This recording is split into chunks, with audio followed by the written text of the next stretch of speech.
and we have six speakers: Maheshwar Prabhu, Lakshmi Nrsimha Prabhu, Bhrigupati Prabhu, Govind Datta Prabhu, Sunanda Prabhu, and Prahlad Priya Prabhu.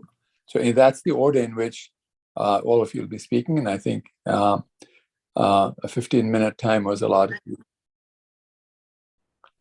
15 minutes was allotted to each of you. So we're starting with a small video of Krishna Maharaj saying something, and then we'll have Maheshwar Prabhu start off as the first speaker. Thank you so very much.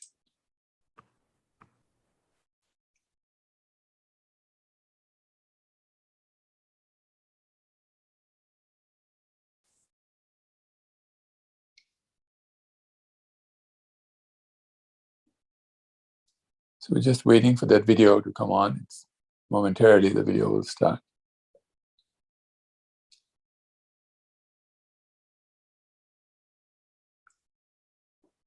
And again, welcome to everybody. Here's the video.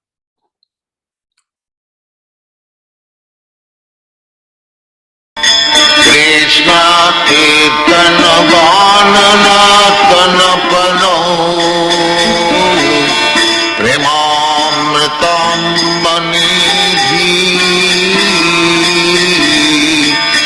Veera Dheera Jana Priyau Priyakar. One time Prabhupada would tell me, another thing he didn't like is that I would fall asleep sometimes. As soon as I get in the car, I fall asleep. So we were riding in the car, in the back seat, I was sitting next to Prabhupada. And I was just like this. So Prabhupada said, "You are sleeping." So I said, "No, Srila Prabhupada, I'm not sleeping." He said, "You were sleeping." I said, "I don't think I was sleeping." He said, "I said you were sleeping, you were sleeping." He said, "Chant Hare Krishna." So I started to chant, and Prabhupada was chanting japa very quietly, and I was going, Hare Krishna, Krishna Krishna, Hare Hare Hare. And then when you know how you catch yourself when you stop, and I looked at Prabhupada just chanting. Another time, Upendra was sleeping in the front seat, and he was going like this. So Prabhupada leaned over, and he very gently caught Upendra's sika from behind. So when Upendra went like this, the sika yanked. Upendra turned around. He thought I had done it. He was very angry, It was Prabhupada caught his sika. Prabhupada was in the early days. I was the Mott commander in Los Angeles.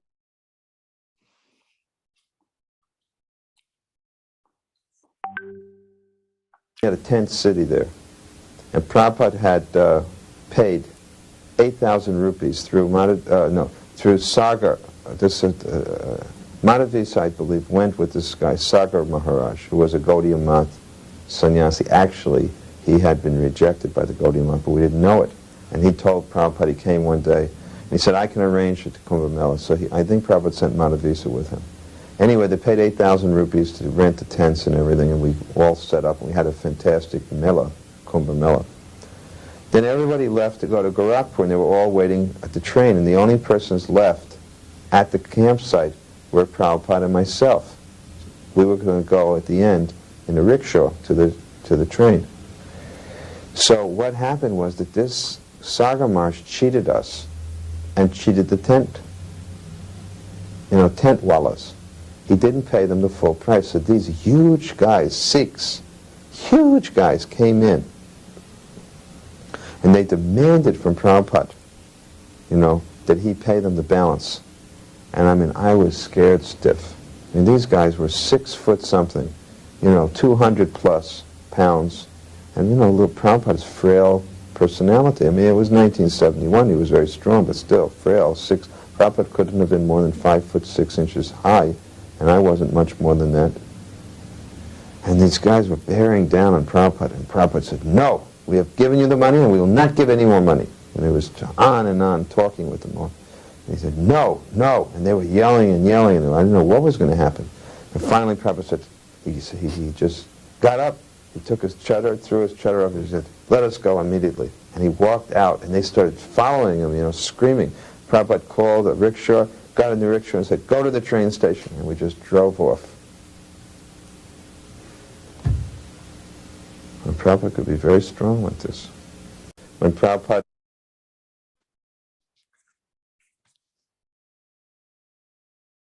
one time we were driving from Calcutta to Mayapur, and Gargamuni was driving, and I was sitting in the front seat. You know, I always used to talk. I talk with Gargamuni. We're friends, so I talk, and Prabhupada would say, "Stop talking." But anyway, somehow or other, you know, just inadvertently start talking, and sure enough, Gargamuni, you know, was driving, and he was talking, and he hit a farmer while he was driving, and you know, the guy went down on his bicycle, and that was it. And immediately, Gargamuni stopped the car, backed up, and all the farmers ran over and stuck their picks right against the tires, and they started screaming. So Prabhupada was right at the door, leaning out the window and looking at the guy, and he started talking to one of the farmers. And then after about 10 minutes, Prabhupada said, "Give him 5 rupees." You know, I reached and I gave him 5 rupees, and he said, "Drive." And they took the picks away, and we drove away. We looked back, the guy was still.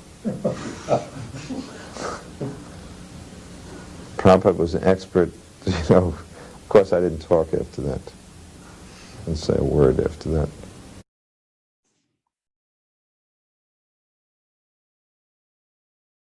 Another time we went to Bhaktivinoda Thakur's birthplace, because Prabhupada was trying to negotiate to get that birthplace, and the horn failed, and Prabhupada had us take a dish, a plate, and leaning out the window, bang the plate with a metal spoon in replacement for the horn, because in India you drive with a horn. So we're just out there the whole time, banging on the side with a metal plate. So many ways Prabhupada, you know, was the master of time, expert judge of time, place, and circumstance, knew what to do. Always knew what to do.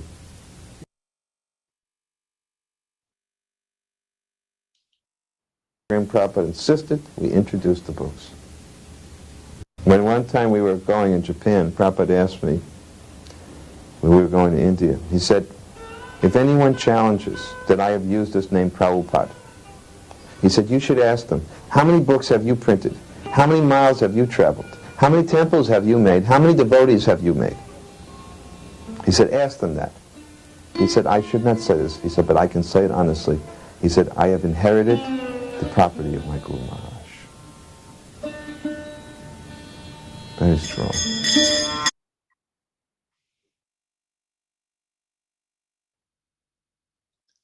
Thank you so very much. Thank you all so very much, devotees, for turning up to this wonderful program of Srila Prabhupada's Vyasa Puja. We have 6 speakers with us today, and these speakers did come on earlier, so we're not reintroducing, but each of the speakers will speak for 15 minutes, about 15 minutes, and starting with Maheshwar Prabhu, and then followed by Lakshmi Nrsimha Prabhu, then Brigupati Prabhu, and then Govinda Datta Prabhu. Sunanda Prabhu will speak next, and then finally Prahlad Priya Prabhu. So Maheshwar Prabhu, are you unmuted? Please. Yes, I'm here. Can you hear me? Yes, we can hear you very clearly. Please go ahead. Good. Thank you. Very good. So you want me to just start? Yes, please. Okay. First of all, let me offer my Dandavata obeisances all to the assembled devotees. Panchakalpatru Vyasa Kripa Sindhu Deva Chapati Tanam Pavanebhyo Vaishnavebhyo Namo Namaha. Anyhow, I personally, my relationship with Srila Prabhupada and joining the Hare Krishna movement has been a very personal journey, which I came like in 1985. So I don't really have a whole lot of personal stories regarding my relationship with Srila Prabhupada and personal opportunities to be with him. But nonetheless, as with all of us, I have many emotional experiences, and I'm going to share kind of a short story about how if I had not met Srila Prabhupada, I would probably be an atheist today, because I was raised in a family of 5 generations of engineers, and I think there's probably many engineers that are listening now. We're very pragmatic people, we're very calculating people, and we're very wanting to see how we can make things better and what's the nature of materials and how things fit and that sort of stuff. And when you apply that to our lives, it naturally starts drilling down into kind of questions of, well, why are we here and what are we doing and why are we doing it? And there's a mantra that's used in the United States Army. They could say, be all that you can be. And so that was a natural question, which was, well, how can I be all that I can be? I mean, that was sort of a burning question as a young child. And you wonder, I mean, who doesn't really want to be all that they can be? But when you're a youth, being all you can be might be the class clown or the misfit, or just to get attention. That egocentric drive starts really, really early in our life. But hopefully, as we actually mature, we hopefully mature out of some of those dysfunctional behaviors. And again, the question became more and more serious as I got older. And said, well, just exactly how can I be all that I can be? And my background was such that I was raised a Presbyterian, which wasn't really a strong evangelical Christian spirit. My parents wanted me to have some sense of God and some sense of ethics and responsibility. But and I did appreciate the teachings of the Bible, but it was also, a lot of things about the Christian tradition is very controversial. And I think most of us are aware of, the Inquisition and indulgences and bishops that are making a lot of money and so forth. And then, of course, I wanted to continue to look and see what other possibilities, if I'm going to be all I can be, okay, well, maybe Christianity doesn't quite fit the bill for me. Well, let me look around and see what other traditions are offering. And, I studied Buddhism a little bit, but I never got it. I could never see how, just sitting and facing the wall and meditating, that didn't seem to really do anything for me. And, the New Age movement has always been around in one shape or flavor, and that didn't really seem to make any sense. So what really made sense to me and starting to make sense to me was atheism. It's just like nobody seems to really know what they're talking about. And there's just too many contradictions and too much hypocrisy and too much, vague questions and pontificating and so many things like that. But what was interesting is, although I didn't understand it at the time,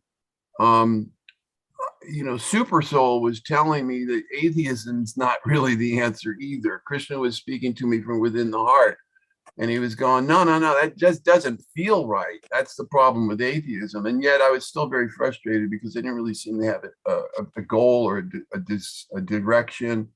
And I wanted to know what to do. So, the whole atheism is kind of like live today, for tomorrow you shall die, and that seemed very selfish. So eventually I ran into the devotees in Paris, France. I've talked about how I actually joined the movement in other videos. I'm not going to go into that here, but the four flaws really kind of like ate away at me. I just, if I can't figure it out for myself, then I'm really in trouble here. But of course, what was good about it was that, the Bhagavad Gita gave us the four flaws. Prabhupada gave us the four flaws, but he also gave us a whole lot of other stuff. And that was the part that really spoke to me about the Bhagavad Gita. I picked up the Bhagavad Gita just within the year that it was published, in 1972, I believe it was. Within that year, I actually got one of the original first copies of the Bhagavad Gita, and I read it. And what was wonderful, and we all have our different various appreciation of what we received and what spoke to us. But what was really wonderful was that he didn't mix his words, as we all know, but he gave us, the Sankhya side of religion, which I don't really see. The other faiths pick up bits and pieces of it here and there. But Prabhupada gave us like a whole spectrum of what the mechanics of how religion works, the kind of stuff that engineers want to know. It's like, the four flaws, and then there's the three aspects of Godhead, Brahman, Paramatma, Bhagavan. you know, the all the different varieties of studies. And one of the particular things that I eventually really appreciated was that, you know, everybody, I live in Ojai, and because there's a shortage of devotee association, I find myself going to other kind of programs just to kind of see how they're presenting things to the world. And every Christmas, particularly during the holiday seasons, you know, everybody gets very sentimental and they have all sorts of programs, and they inevitably always pray, you know, dear God, please bring us peace. You know, the world's a mess. I mean, everybody knows that. You don't even have to be half a spiritualist. I think all the atheists know the world's a mess too. The question is how to fix it, how to actually create a better world. And they all get up and they all pray, you know, dear God, you know, please bring peace. Oh, we're praying you to please bring peace. And they're very earnest. But when you listen carefully, what you hear or what you don't hear is what they're willing to do to have peace, which is really the main function. You know, it's kind of like, you know, it's the usual selfish, egocentric attitude of like, damn it, we want peace. God, would you please put peace on this earth? But actually, you know, nobody's saying, you know, this is what I'm willing to do in order to have peace on earth. And what was really wonderful is that Prabhupada actually gave us the peace formula, which was, you know, chant Hare Krishna, introduce that into your life all the time. And then, of course, the four regulative principles, which, you know, you can't follow the four regulative principles if you're a selfish person. It just doesn't work that way. And of course, we all know, and this is interesting too, because in every faith, humility is always put at the top of the ladder in terms of behavioral patterns you want to try to adopt. And Prabhupada just took that a little bit further and said, well, you also want to adopt these four regulative principles. And we can see how the four regulative principles, if you actually develop a, you know, a appreciation for, you know, stopping and killing the animals and stopping chasing all of the opposite sex and, you know, stopping the gambling, indulgences and stuff like that, and intoxications, then right there, you've eliminated a tremendous amount of the problems and the conflicts that are happening between people and between nations. So this was one of the brilliant things that Srila Prabhupada gave us, which I just, you know, again, he actually gave us answers. He didn't just go on with these, you know, what they call them pithy maxims, and, you know, what the whole New Age people do and a lot of the current gurus do. They give these sort of pseudo answers, but they really don't add up to much.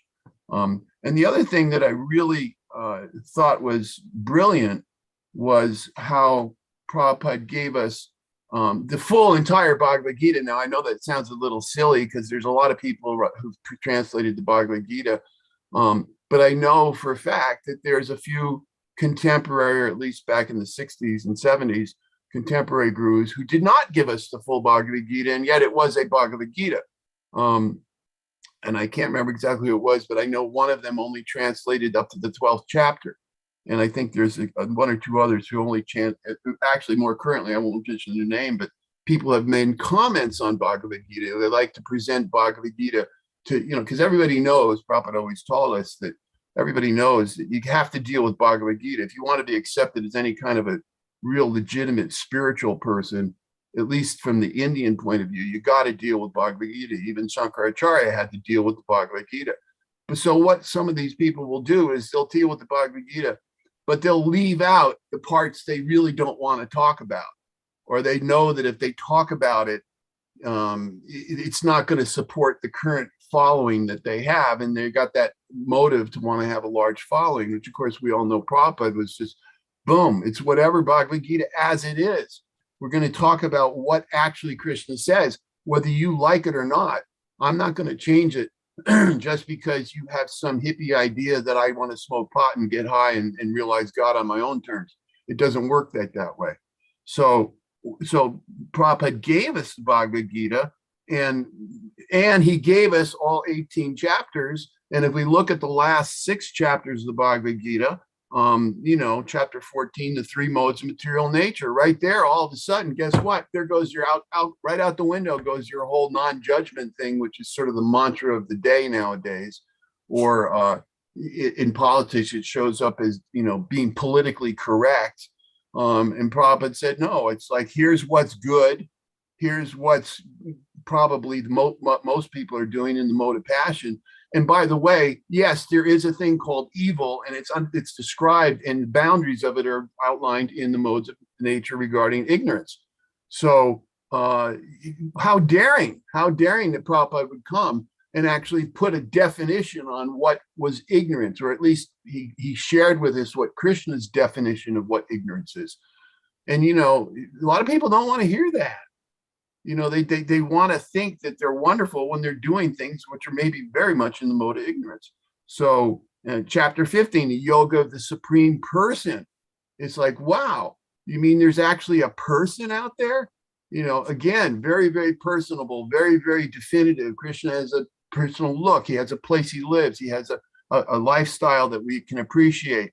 But we have five prominent different relationships with him. All of these things are very elaborately explained, whereas that's not, you don't find that anywhere else. I don't find it anywhere else. I mean, the other traditions have some sense, at least the personal ones have some sense that there's a supreme Lord, but not any details like this. And then if you can't get any more specific, I mean, the title itself, the divine and the demoniac nature, chapter 16. I mean, what do you mean there's a divine, or, well, not so much divine, but what do you mean there's a demoniac nature? It's kind of like in your face. It's like, yeah, there's people that are demoniac behavior. Again, just totally flies in the face. Even today, I mean, here in Ojai, we get a whole city of New Age people. And if you suggest that, maybe your behavior is not exactly what we would consider to be appropriate, people get upset. They like to think of themselves as, well, I'm such a wonderful person, but actually, well, maybe according to Krishna, you're not such a wonderful person, and you might want to look at that. So anyhow, this is my real genuine appreciation of who Srila Prabhupada was. He gave us specific parameters and boundaries, and, from the engineer's point of view, really answered the questions and gave us the foundation for how to live a life that makes sense, and you're not fooling yourself, and you're not settling for pithy maxims and what do they call them, just little moralistic codes that everybody can sort of figure out on their own, mode of goodness type stuff. But he actually really gave us a definition of what it meant to be all you can be, is become a devotee, become a serious devotee, and try to actually teach these principles. So this is my glorification of Prabhupada. Then, of course, we know that on top of all of that, which was, for me, that was all I needed. But then on top of all that, what did he do? He printed all of these books, and then he started temples, and he actually taught us deity worship. I mean, amazing. It's absolutely amazing that in the Western world, we're raised as Malechas and Sujas, and somehow or another, he convinced us that we should actually start doing deity worship and really understanding what it meant to be a servant of God. What a powerful tool.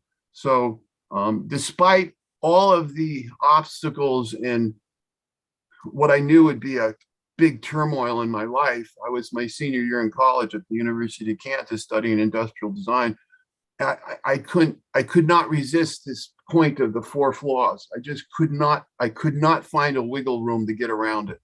And I had to actually surrender to the fact that if I really am going to be honest with myself, I have imperfect senses. I do make mistakes. I have a propensity to be illusion, and I have a propensity to cheat. And I can't, and I really spent like 3 or 4 months trying to figure out how to wiggle around those parameters. Because again, as an engineer, no. You can't, if it doesn't work, it doesn't work, and you got to go to something else. And I couldn't figure out how to wiggle around that. So despite what I knew would be a tremendous turmoil in my life, I quit my college in my senior year because I understood. And I mean, I had a little bit of a selfish personal motive, because at the time I probably was, very, very old, and I could see that, he wasn't going to live forever. And if I wanted to have the privilege of becoming his disciple, I couldn't continue to go to college. I couldn't take that risk. So I dropped out, became his disciple the following year. And, I've never looked back and thought that was a bad. I eventually went on and finished my degree. But the point is I never looked back and felt that there was any kind of mistake or error in any of that. And that's my glorification of Srila Prabhupada. That's my Vyasa Puja offering. And I thank you all for listening very patiently and hope that that was adequate. Hare Krishna. Hare Krishna. Thank you so very much, Maheshwar Prabhu. And now we'll ask Lakshmi Nrsimha Prabhu, please speak. Thank you very much, Lakshmi Nrsimha Prabhu. Hare Krishna, Om Jnana Timirandasya, Jnananjana Shalakaya, Chakshurun Militam Jena Tasmai Sri Guruve Namaha. Sri Chaitanya Manobishtam Stapitam Jena Bhutale, Swayam Rupa Kadamayam Dadati Swapadantikam.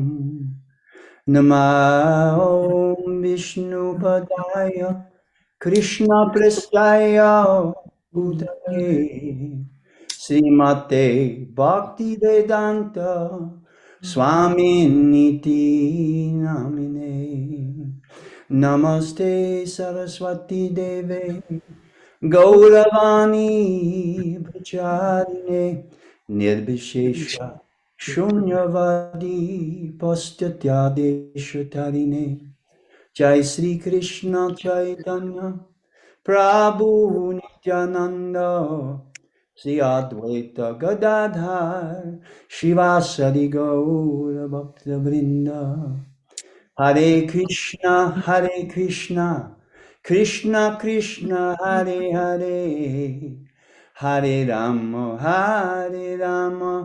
Rama Rama Hare Hare.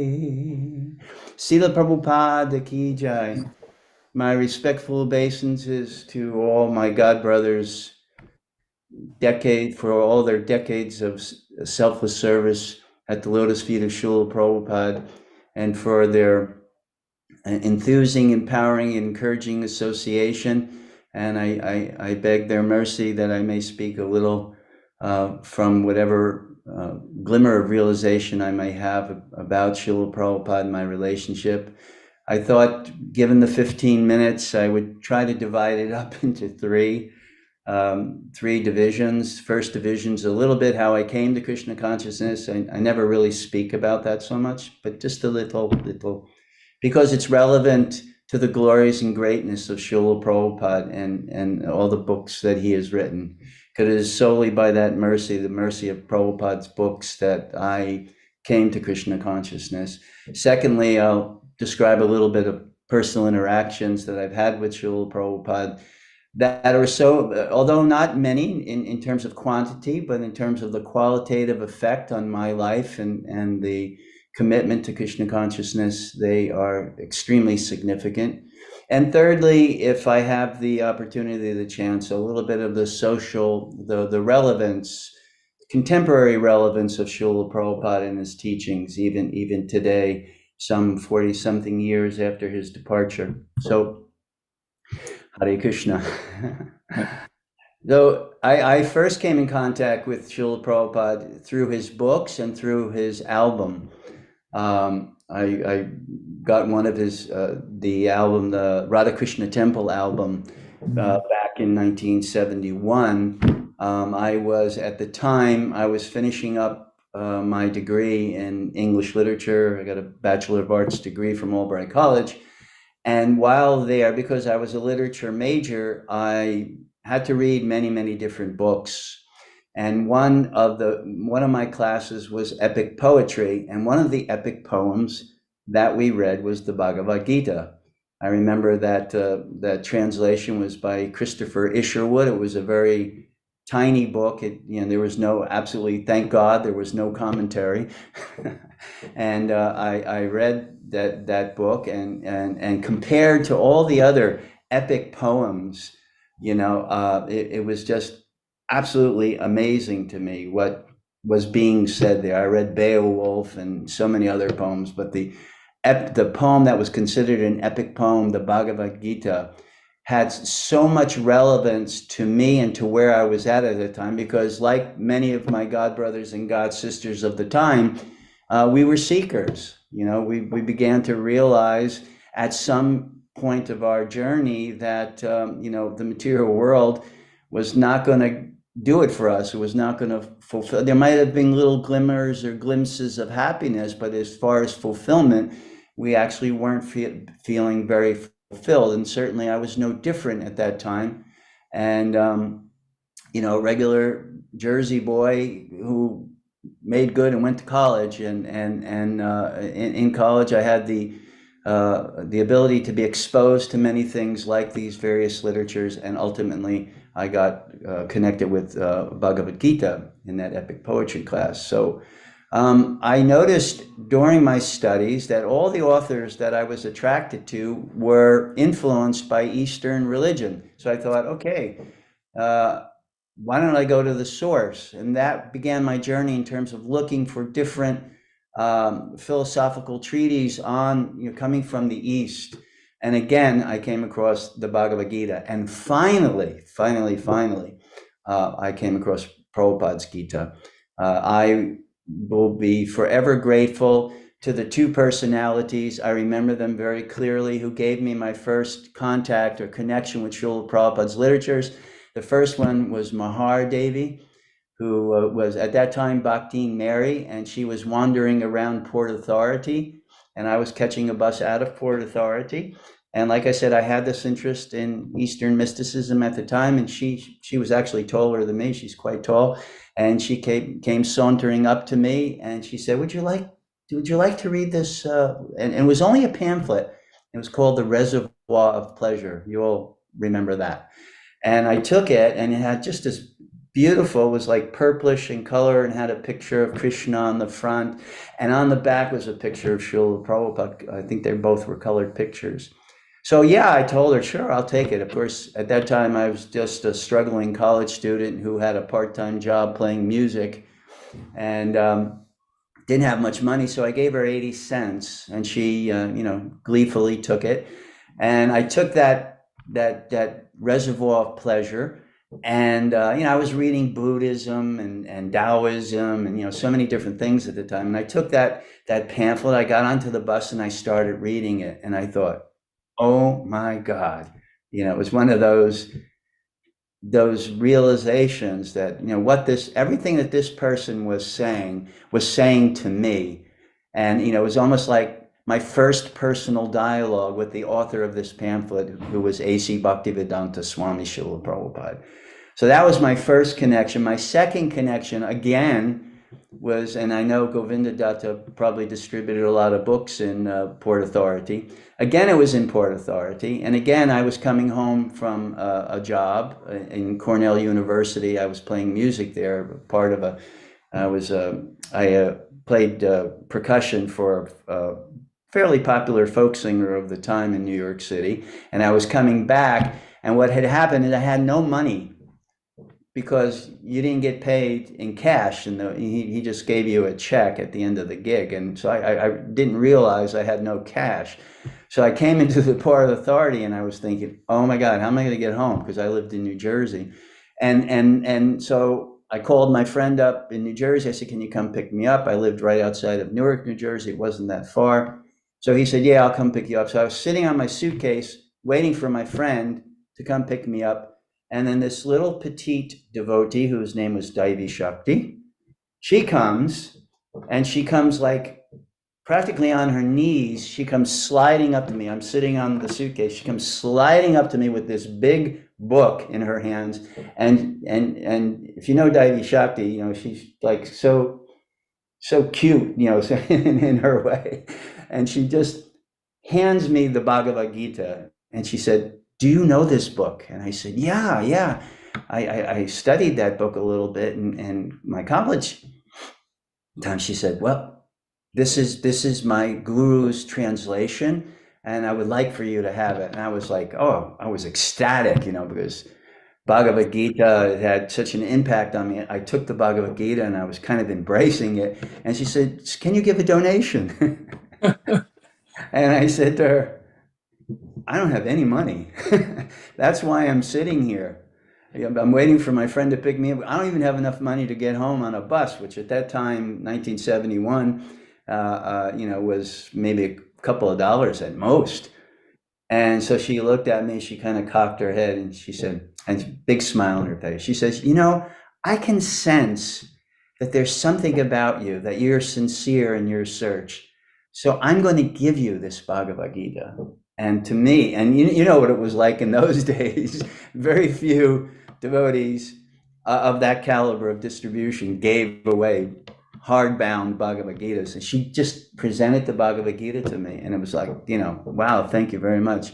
So to this day, every time I see Devi Shakti or Mahar, I offer my respectful obeisances, because if it wasn't for their effort and the effort of all the book distributors in the world, who there are millions of stories like this who have come to Krishna consciousness because of efforts of Mahar and Devi Shakti and Govinda Datta Prabhu and all the assembled Vaishnavas who've gone out there and performed the austerity of distributing books. So my first contact with Srila Prabhupada was with his books, and he continued to do that until I finally became a devotee in 1972, where I graduated college. At the time, I accepted a teacher's job, but like Maheshwara Prabhu, you know, once I got into the mainstream world, I really wasn't very happy and really wasn't being fulfilled. So while I was in the teacher's room, I was reading Bhagavad Gita. Eventually, a good friend of mine, a person that I grew up with, Radha Raman, Russell Reed, he and I grew up in the same town. I didn't know this, but he was also reading Prabhupada's books. And one day we had a conversation, and we discovered we were both reading the Swami's books, A.C. Bhaktivedanta Swami. He was reading the Krishna book, I was reading the Gita. And we said, why don't we go to the temple? There's a temple in Henry Street. And so both of us went to the temple in Henry Street. And that was our first connection with the devotees and the beautiful deities of Radha Govinda. And that began my journey. Eventually, I went on a kind of, not a pilgrimage to say, I was looking for sense gratification and also for some more insight into Krishna consciousness. Radha Raman and I were heading to Key West, because Radha Raman had some friends there, and we were going there. On our way there, to make a very long story short, we stopped at the Atlanta Temple, and Balavanta Prabhu convinced us to stay and help him with his campaign. You remember Balavanta was campaigning for mayor of Atlanta. And so Radha Raman and I stayed there for a while, and finally Vishnu John Swami came through.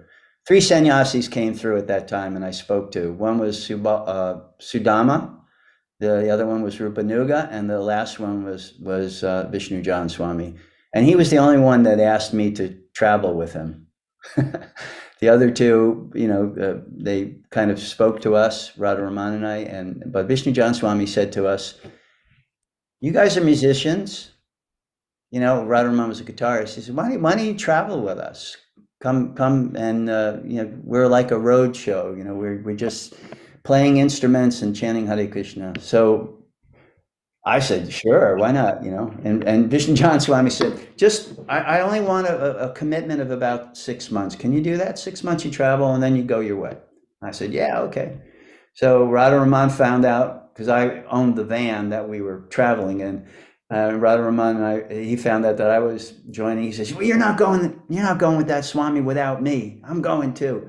So the both of us joined. We were brahmachari 7 and 8 at the time. Vishnu John Swami ended up with us 2 added to the crew. We were 8 brahmacharis on Radha Damodar and on the school bus. So that's a little bit of insight how I came to Krishna consciousness.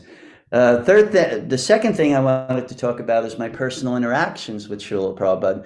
Like many of my godbrothers, we came at a time 72, 73, 74, 75.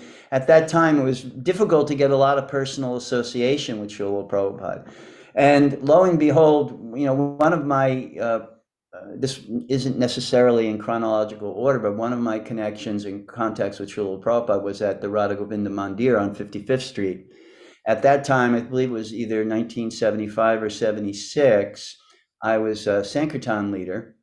And if those of you were there, we had a room that was both office and the storage room for Srila Prabhupada's book. So Prabhupada came to 55th Street Temple. He came for Ratha Yatra. He gave lectures, and he enthused us and empowered us, encouraged us in our devotional service. Prabhupada went to the restaurant that we had. He attended Ratha Yatra. He gave lectures. He gave personal darshan in his room on I think it was the 12th floor. And he also gave darshan on the roof, and that was very nice. And one of my first contacts was when Prabhupada on the roof, and he was talking, and one of the devotees, I believe it was a sannyas, he said to Srila Prabhupada, should we, excuse me, should we consider opening, because the 55th Street Temple was such a skyscraper building, was such a big building. I think in the final days of 55th Street, we had 250 devotees living in the temple, serving Srila Prabhupada full time. So one of the sannyasis asked Srila Prabhupada, we have this temple here, it's in Midtown, should we consider opening temples in other parts of New York City, the 5 boroughs? And then Prabhupada looked around and he pointed this way and that way. He said, east side, west side, all around town. We should consider opening temples everywhere in New York City. So, that was, and everybody was like, Jai Srila Prabhupada, Jai Srila Prabhupada. And then of course, as I said, I was Sankirtan leader. So I was sitting there at my desk and I was doing some work, and I was surrounded by boxes and boxes of Srila Prabhupada's books. And I was doing some paperwork, and I noticed that somebody had come into the room, and Prabhupada had floated into the room, and he was standing there. He was looking. He was in the doorway, and he was standing. He was looking at me, and then he was looking at all the books, and he had a big smile on his face. And I looked up, and I saw it was Srila Prabhupada, Jai Srila Prabhupada, and I hit the deck. I paid my obeisances, and I said, Jai Srila Prabhupada, thank you for coming. I said, Prabhupada, this is the Sankirtan office. This is the Sankirtan book. All of your books are here, and all the devotees. And I was giving him some names and some locations as where they were going, Port Authority. And Prabhupada's going, oh, very nice. Port Authority, very nice. Prabhupada knew all the places in New York City because he used to ride the bus up and down looking for the temple. He was looking for Radha and Krishna's temple. And I remember one devotee told me when we were in the Upper West Side, we passed this building, and he said, Prabhupada, in his journeys up and down New York City, he passed this building. It was somewhere in the 70s on the West Side. And Prabhupada said, that should be our temple. That should be Radha Krishna's temple. So Prabhupada knew, and I was telling him where the devotees were going and, the books that we were distributing, and gave him a little, and Prabhupada was just, shaking his head, and he was very, very happy. And he said, all glories to the assembled devotees. And, and he just walked around a little bit, and then he just quietly went on to the next room in his tour of the building. I'm going to move on quickly because I know I don't have much time, and I know my godbrothers have a lot to say. The next endeavor, or the next encounter I had with Srila Prabhupada was in the final days. I'm going to move right to that because I can see that my time is nearly up. But I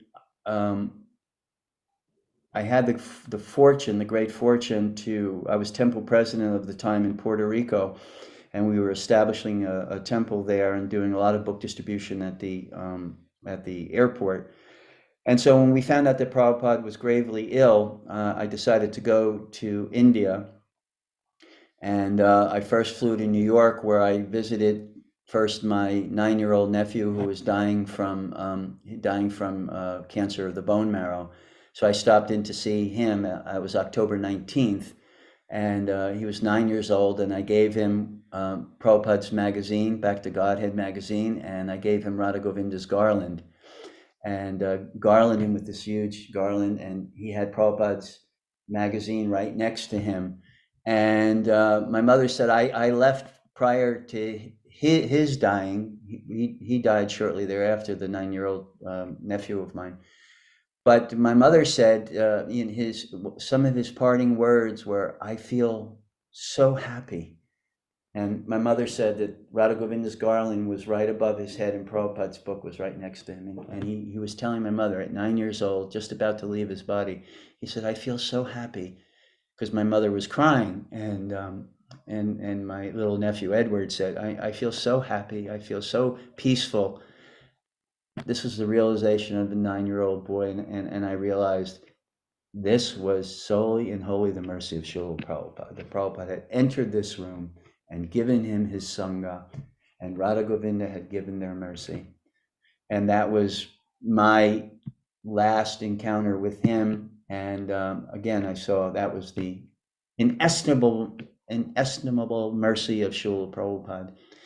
And then I flew to Vrindavan, India. And when I came there, I immediately went to Srila Prabhupada's room, where we were allowed. There was the bed. Prabhupada's lying in bed there, and the first person I met was Srila Tamal Krishna Maharaj. He and I, of course, were old friends from Radha Damodar days, and he said, "Lakshmi, do you want to go in and see Srila Prabhupada? You can go in there and chant, and just make sure you're quiet." He said, "But I just want to warn you, Prabhupada is very emaciated. And so, don't be shocked when you go in there." So I went in there for the first time, and I paid my obeisances, and Prabhupada was lying on his side, and Jayadvaita Maharaj was there, and Prabhupada was doing translation of the Brahma Vimohan Leela. And can you imagine that? The Prabhupada's Kaviraj said that the pain that Prabhupada was experiencing was so great that any ordinary man would be screaming from the pain. But Prabhupada was lying there in a whisper, and he was translating the Brahma Vimohan Leela with his last breaths on the. This gives you just a little insight into the glories of Srila Prabhupada. In any case, Adikeshava at the time was the GBC. He arranged for a personal darshan with Prabhupada and myself, which totally shocked me. I thought, why would Prabhupada at this juncture give me? I was really not a very advanced devotee or doing very much devotional service. Why would he grant me a personal darshan in this condition? He had so many more important things to do, but he did. And it was one of the things that really, was so profound to me in terms of my life in devotional service. And, the time came that for my darshan, and I went in, and then Prabhupada was so weak, they kind of rolled him over, and he was on his left side and rolled him over to his right side. So I was literally maybe 18 inches away from Srila Prabhupada. And so Prabhupada, said, "Lakshmi Nishringa." In Bengali, they don't say Lakshmi, they say Loki Nishringa. And Bhavananda used to call me Lucky.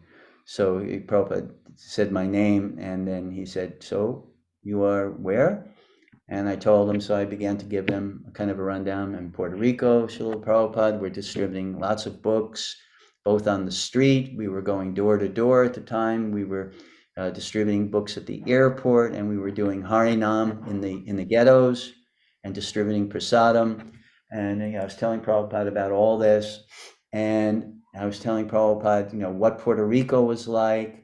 And I said, Srila Prabhupada, I said to him, "Srila Prabhupada, I know you love Hawaii. I know that's a very nice place that you really like." And I said, "Well, Puerto Rico is just like Hawaii, only it's on the East Coast."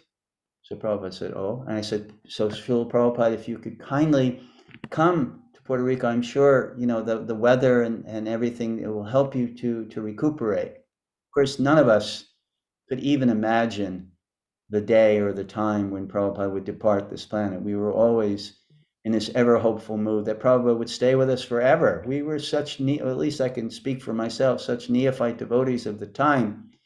And so I was telling him about Puerto Rico and the Puerto Rico temple. It was a new temple we had just purchased on the mountaintop. And Prabhupada was listening and listening. So I said, so Srila Prabhupada, please, bless us with your kindness, your grace, and come. And Prabhupada looked at me, and very slowly he said, I will come to your East Coast, Hawaii. And I thought, oh my God, Prabhupada's going to come. Prabhupada, just wait till I tell the devotees. Prabhupada's coming to Puerto Rico. Of course, not too long after that, Prabhupada left this mortal world to return to Krishna Lila. And another thing that happened that was very significant, I had 3 cherished desires. Being part of the crew of devotees who joined at this particular time and did not have a whole lot of association with Srila Prabhupada, I came within my heart 3 cherished desires in relationship to Srila Prabhupada. The first one was to be able to chant for Srila Prabhupada, do kirtan for Srila Prabhupada, just me and him.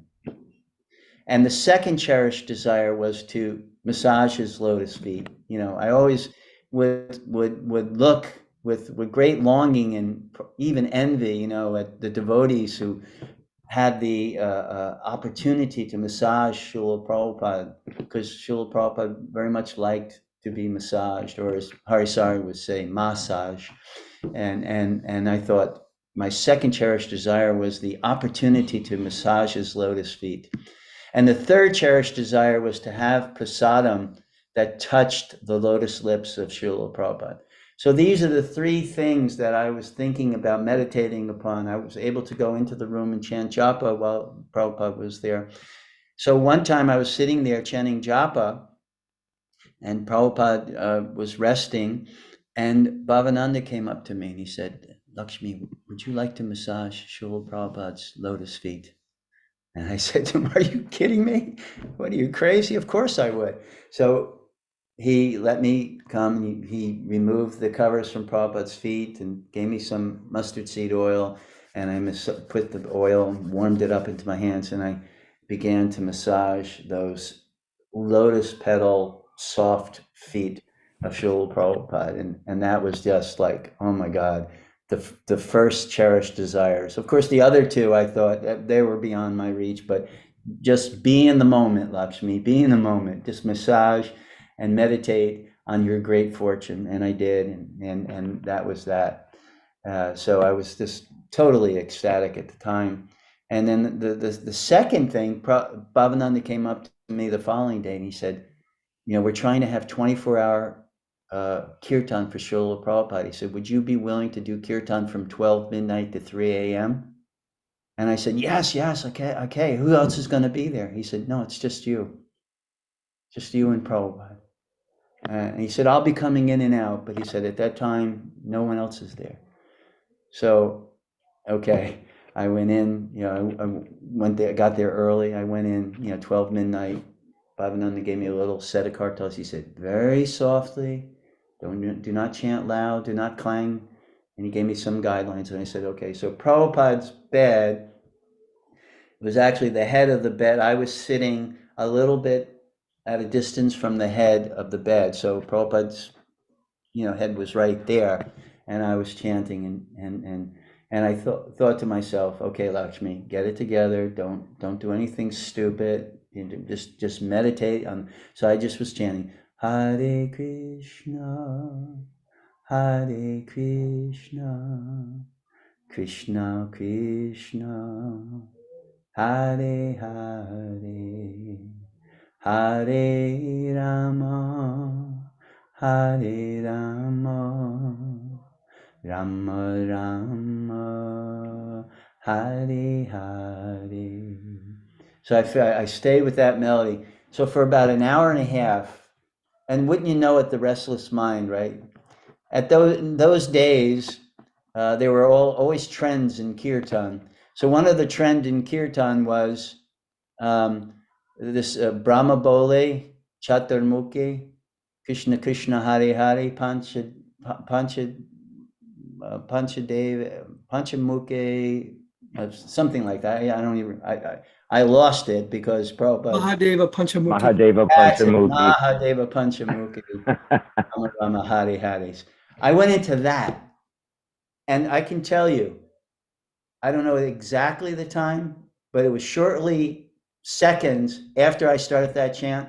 I thought Prabhupada was totally asleep. I mean, it was 1:30 in the morning. Prabhupada's arm went up. Stop. And it was like the air was sucked out of the room, because I went, Hare Krishna. Prabhupada didn't want to meditate on anything but the holy name in Kirtan. And, you know, I'm sure you've all heard Jayadvaita Maharaj's, talks about Kirtan and proper etiquette in Kirtan and things like that. But I personally experienced as soon as I chanted that, not 5 seconds later, Prabhupada stopped me, and it was very forceful. Like I said, if it was any more forceful, I think my life air would have left my body. So I continued to chant until 3 a.m., so from 12 to 3. So the second most cherished desire prior to Prabhupada's departure was fulfilled. And then shortly thereafter, I was sitting in the little courtyard, and Prabhupada's, the kitchen, there was a courtyard, and you had to go through the courtyard to get to the kitchen. So Nayana Baram was a good friend of mine, and I was sitting there on the steps chanting, and Prabhupada was in there, and he had just finished his meal. Of course, he wasn't eating very much. But this particular day, I think New Vrindavan brought him some mango ice cream from, I think Kirtananda had come with mango ice cream. So Nayana was rushing out of his room with the plate of Prabhupada's prasad, Maha Prasad, and I saw there was a little dish filled with the mango ice cream. And I said, Nayana, I just went down, I fell at his feet. I said, is that prasadam from Srila Prabhupada? And he said, yes, it is. I said, did Prabhupada taste that at all? Because I know he's not eating much. He said, yes, Prabhupada, they put the dish to his lips, and he took a little bit of the mango ice cream. So I said to him, Prabhu, I said, we know each other for some years. Can you kindly, and Nayana said, wait here. And he ran in there, and he came out with, those little clay pots in India that they have. We would get, if you go to Radha Raman temple, you get the rubbery in those clay pots. And so he came out with a little clay pot, and it had the mango ice cream in it. And he said, here, Prabhu. And I took that. And so I honor that mango prasadam. I shared it with some other devotees. And then we broke the pot. And each day I ate a little bit of that pot because it had those remnants. So that was the third fulfillment of my cherished desires in relationship to Srila Prabhupada. So I consider myself so incredibly fortunate to have had that association with Srila Prabhupada at a very critical juncture of our history in ISKCON. So much more to say, not much time to say it. So I thank all of you, Nityananda Prabhu and all the devotees there at the Dallas Temple for hosting this event and all the events that you've been hosting. The course of this year, I had an opportunity to speak about Tamal Krishna Maharaj and the Radha Damodar party. Thank you all for that. My dear God brothers, my head at your lotus feet for the decades of service that you have done and continue to do.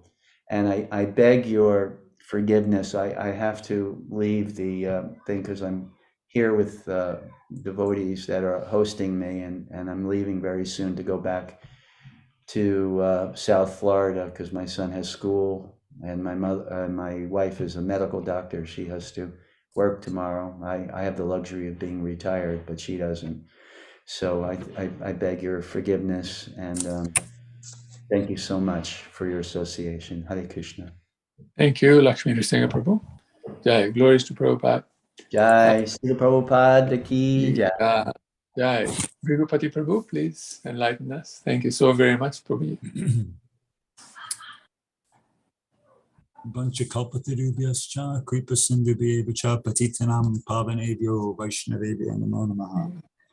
So I'd like to thank the organizers for giving me an opportunity to speak. Considering who the audience is, I consider it a great honor and a privilege. So in 1970, towards the end of 1973, Prabhupada was traveling from Los Angeles going to London. And on the way, he stopped off at the Brooklyn Temple. He had a layover a day or so. And so he visited the temple in Henry Street in Brooklyn. And so I had joined, by then I'd been in the movement perhaps 6 months approximately at that point. And so we all were told to come back in the afternoon. Prabhupada was going to give a Bhagavad Gita class in the afternoon, so like a Wednesday or Thursday afternoon. So we did that, and Prabhupada gave class on chapter 4, text 13. And at the end of the class, he asked for questions. And there were a couple questions. And Prabhupada, after 2 questions, he asked, are there any more questions?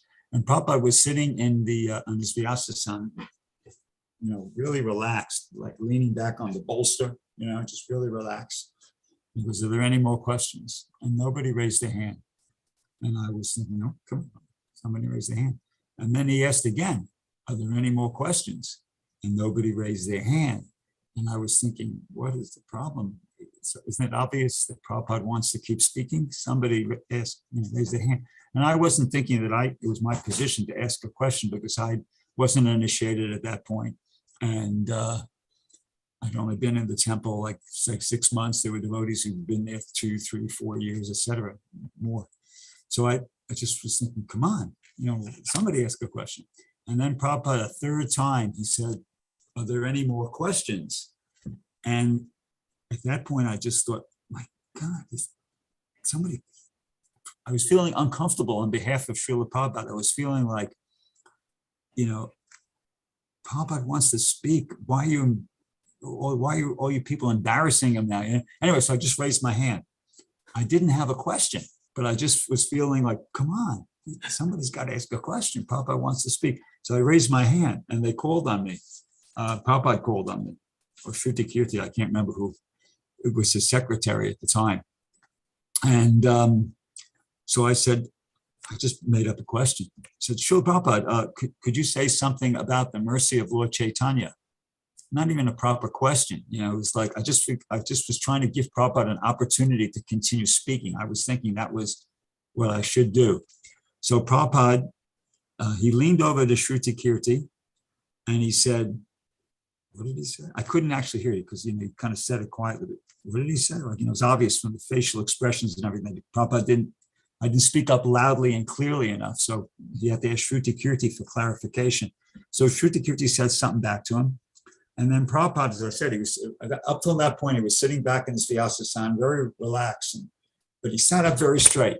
He sat up very straight on the Vyasa, and he said, it is already said. It is already said, Param Vijayate Shri Krishna Sankirtanam. Continue doing Sankirtan and you'll be victorious. And that was it. He didn't, that was it. That's all he said. And that was the end of the class. And no, he didn't ask for any more questions or anything like that.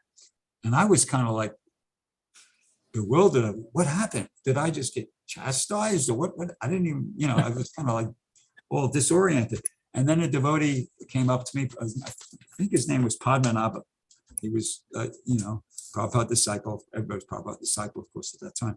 And he came up to me and said, congratulations, Bhakta Jeff. I said, congratulations? He said, yeah, you just got a personal instruction from Srila Prabhupada. So I thought, oh, okay. And I didn't feel so bad. Anyway, so years went by. And about 20 years ago, Mahavishnu Swami, the disciple of Shivaram Swami, he visited New Dwarka. And we knew each other from New Zealand. I spent some time in Australia and New Zealand. So he was asking me, what I was doing, what my service was here in New Dwarka. I said, well, I'm still doing book distribution. And he said, just see. And then I told him that story. I told him that story about how, that happened. Because he was kind of like surprised that I was still doing book distribution. So I told him that story, and then he said, just see, a few words from the pure devotee, and one's whole life is regulated.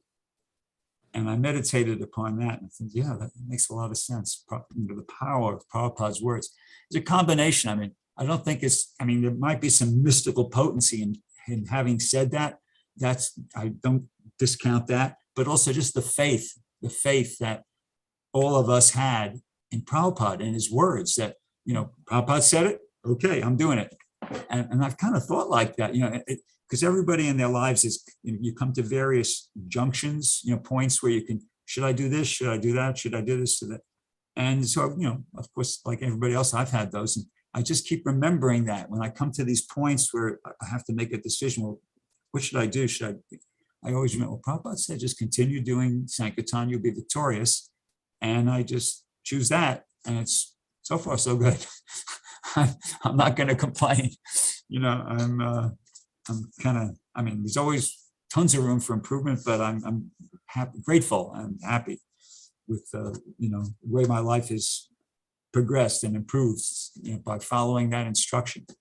So in preparation for this opportunity to speak, I did some reflection and then some research. I was reflecting about how similar Prabhupada was in so many different ways to Vasudev Dutt, the very great devotee of Lord Chaitanya.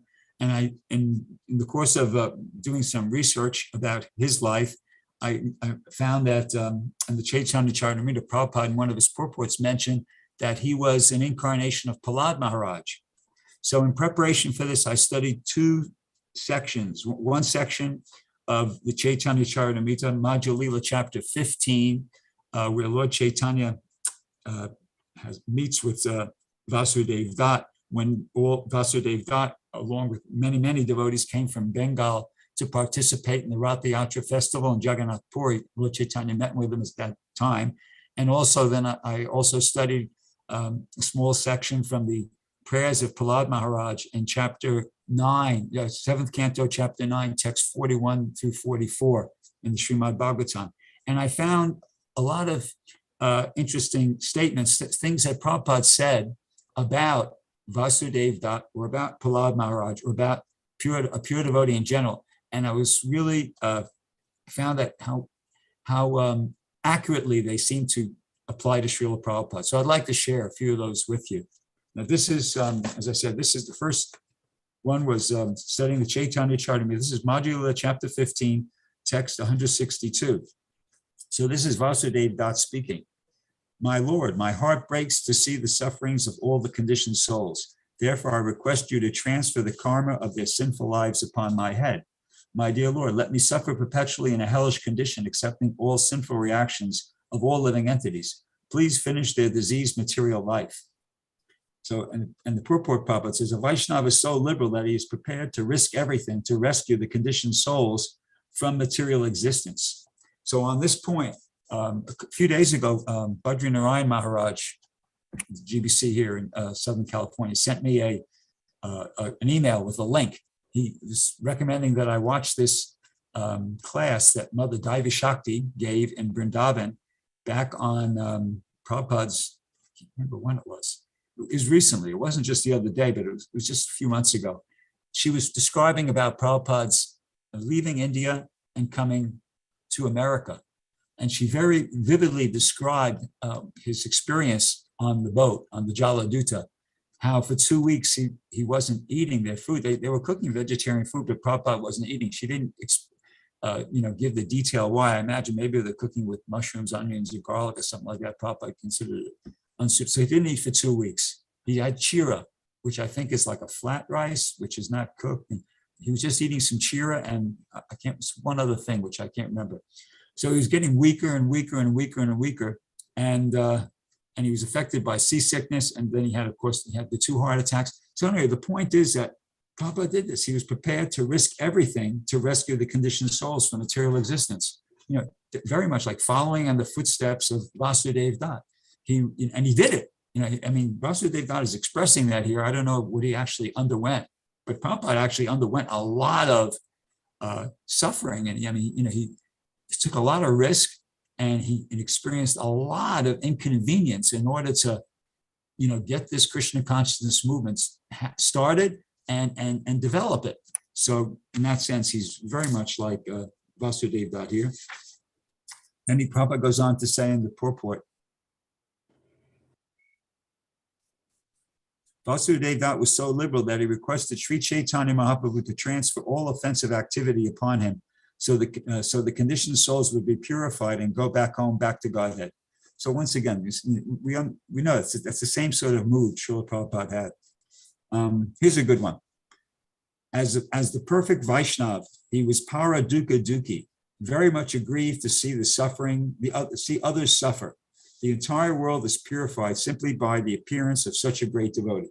That's two sentences, and they're both significant. In the first one, Prabhupada's talking about how Vasudev Dutt was para dukkha dukhi. And I'm sure that all followers of Prabhupada would agree that that's exactly what Prabhupada was. He was aggrieved to see others suffer.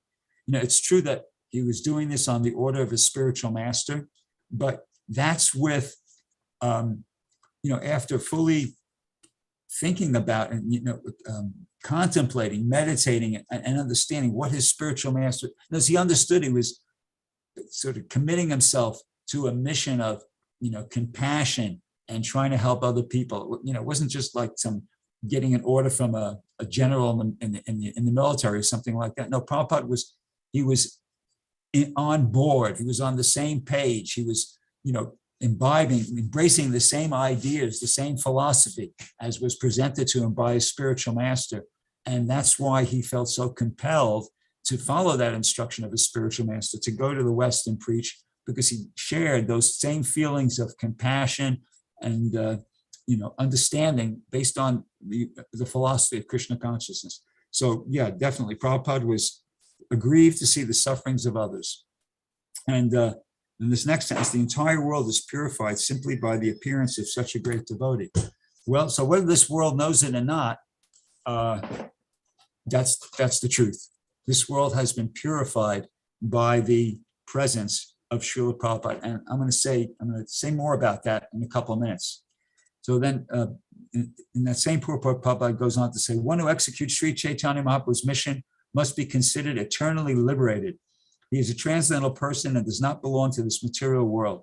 Such a devotee engaging in the deliverance of the total population is as magnanimous as Sri Chaitanya Mahaprabhu. Okay, so on that statement there, once again, this is Prabhupada glorifying Vasudev Dutt, but it's very ironic how all these statements apply to Srila Prabhupada. So there's that one anecdote, it's told by Bhavananda, where Prabhupada was talking about how Krishna asked him to come here to the material world. And Prabhupada was going, no. And, Bhavananda curled his lips in distaste. And he was, I don't want to go to that place. And Krishna's saying, no, you just go and write those books. So on the point of he's eternally liberate, I mean, we could take that as, somebody could say figuratively, but no, I take it as literal. I take it that was an actual something that happened. Prabhupada was telling Bhavananda he was in, he was having an interaction with Krishna. Krishna was requesting him to come to the material world to write those books. That's the way Bhavananda, describes it, that Krishna says, just go write those books. So Prabhupada was given a mission by Krishna to come to the material world to write his books, which is absolutely incredible. So, confirming this point that he's an eternally liberated soul. And did not belong to this material world. Such a devotee engaging in devotional service, same magnanimous as Lord Chaitanya, totally doing the same type of thing. Such a personality factually represents Sri Chaitanya Mahaprabhu because his heart is always filled with compassion for all the conditioned souls. It's just something I heard yesterday for the first time ever. We're having our Vyasa Puja celebration here in the Dwarka, and Mahotsa, the disciple of Bhakti Vikash Maharaj, who's a very amazing distributor, was visiting here with a lot of devotees that they've made, and about 8 of them all together. Anyway, he had the opportunity to give a little Vyasa Puja homage, and he read something from the Bhakti, that book that his spiritual master wrote about Bhakti Siddhanta, Bhakti by Baba, Bhakti Siddhanta. I can't remember the name of it, but it's a big book. There's 3 volumes. Anyway, it was an excerpt from a letter that Narottam Das Thakur wrote. I never heard this before. I never heard anything like it. But, and I can't remember, I won't be able to remember verbatim, but the gist of it was Narottam Das Thakur was describing how, they're distributing books, but they're all hand copied books. And they were they distributed, and he was giving like a report, like a Sankirtan school report. So he was saying that we distributed this many, and he's saying that it's very difficult to get these books written because they're all hand copied, and there's a shortage of people who are willing to actually, do that work.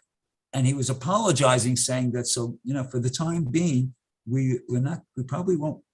Henceforward, we're not going to have very impressive Sankirtan scores to report because, we don't have the people to hand copy the books. And he actually said, but hopefully in the future, somebody will discover the technology to print books in mass. And at that time, these books, the invaluable Vaishnav literatures will be distributed all over the world like that. So it's something to that, very close to that. As I said, it's not verbatim, but I'm getting it pretty close. And when he read that, I thought, wow, that's Prabhupada.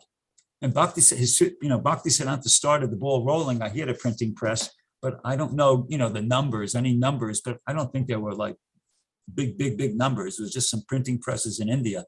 They did the best they could, I'm sure.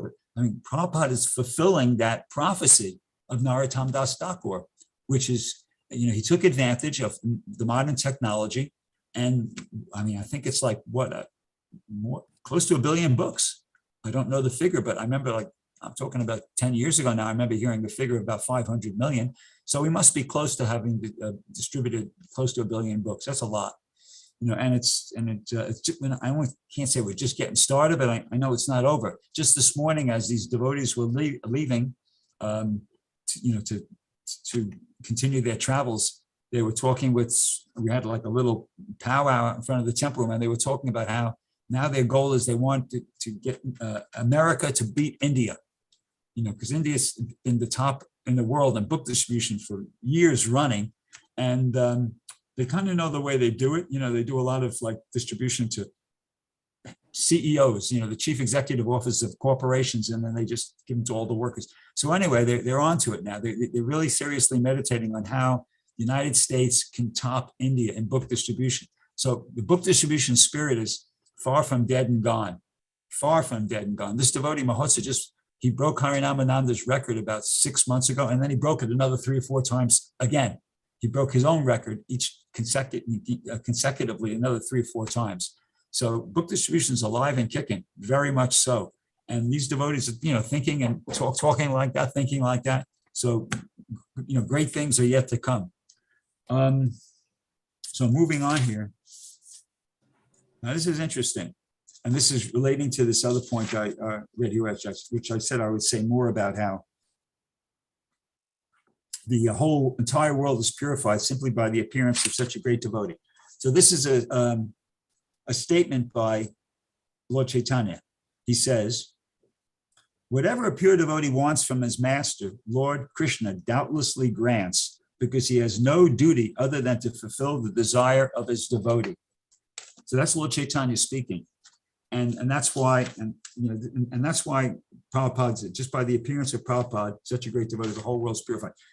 In other words, it's because of Prabhupada we have a Krishna consciousness movement. It's Prabhupada was so sincere and so determined about having this movement that Lord Chaitanya had no choice but to reciprocate. Just like it says here, whatever a pure devotee wants from his master, Lord Krishna, Lord Chaitanya grants, because he has no other duty than to fulfill the desire of his devotee. So because Prabhupada so sincerely, so strongly desired this Krishna consciousness movement to get established and expand and be successful, Lord Chaitanya, Krishna, has had to reciprocate and has to fulfill that desire. Prabhupada's a pure devotee, so Krishna has to make it happen. So in this sense, the whole world has been purified by the presence of Srila Prabhupada, because it's by Prabhupada's mercy that we have a Krishna consciousness movement. So, but Prabhupada never, here's an interesting point. Prabhupada himself, though, he would never take credit. He never thought himself as, well, maybe sometimes, in some situations he spoke, like we heard that video from Tamal Krishna Maharaj where he's talking about how, I've inherited the legacy of my spiritual master. But on other occasions, Prabhupada really just felt himself like an instrument. I'll give you an example of that. In a letter he wrote to Sudama in 1972, Prabhupada said like this. He said, "When I was alone in your New York, I was thinking, who will listen to me in this horrible place? But at least I can distribute a few of my books. That is something." He said, but then Krishna sent you young boys and girls, American boys and girls, one by one for preaching the message of Lord Chaitanya.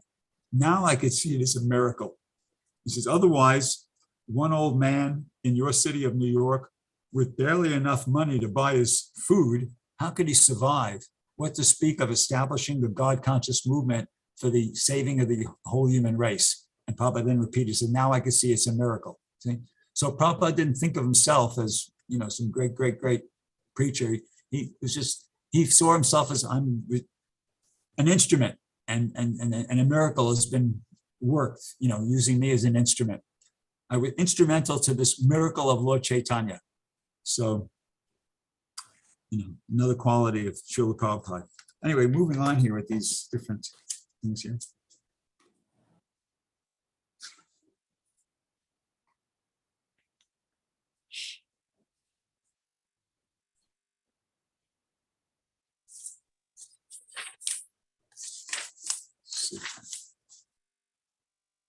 Here's an interesting one. This is from a purport a little bit further on. It says, simply by the desire of a devotee, a conditioned soul can attain liberation and transcend the results of karma.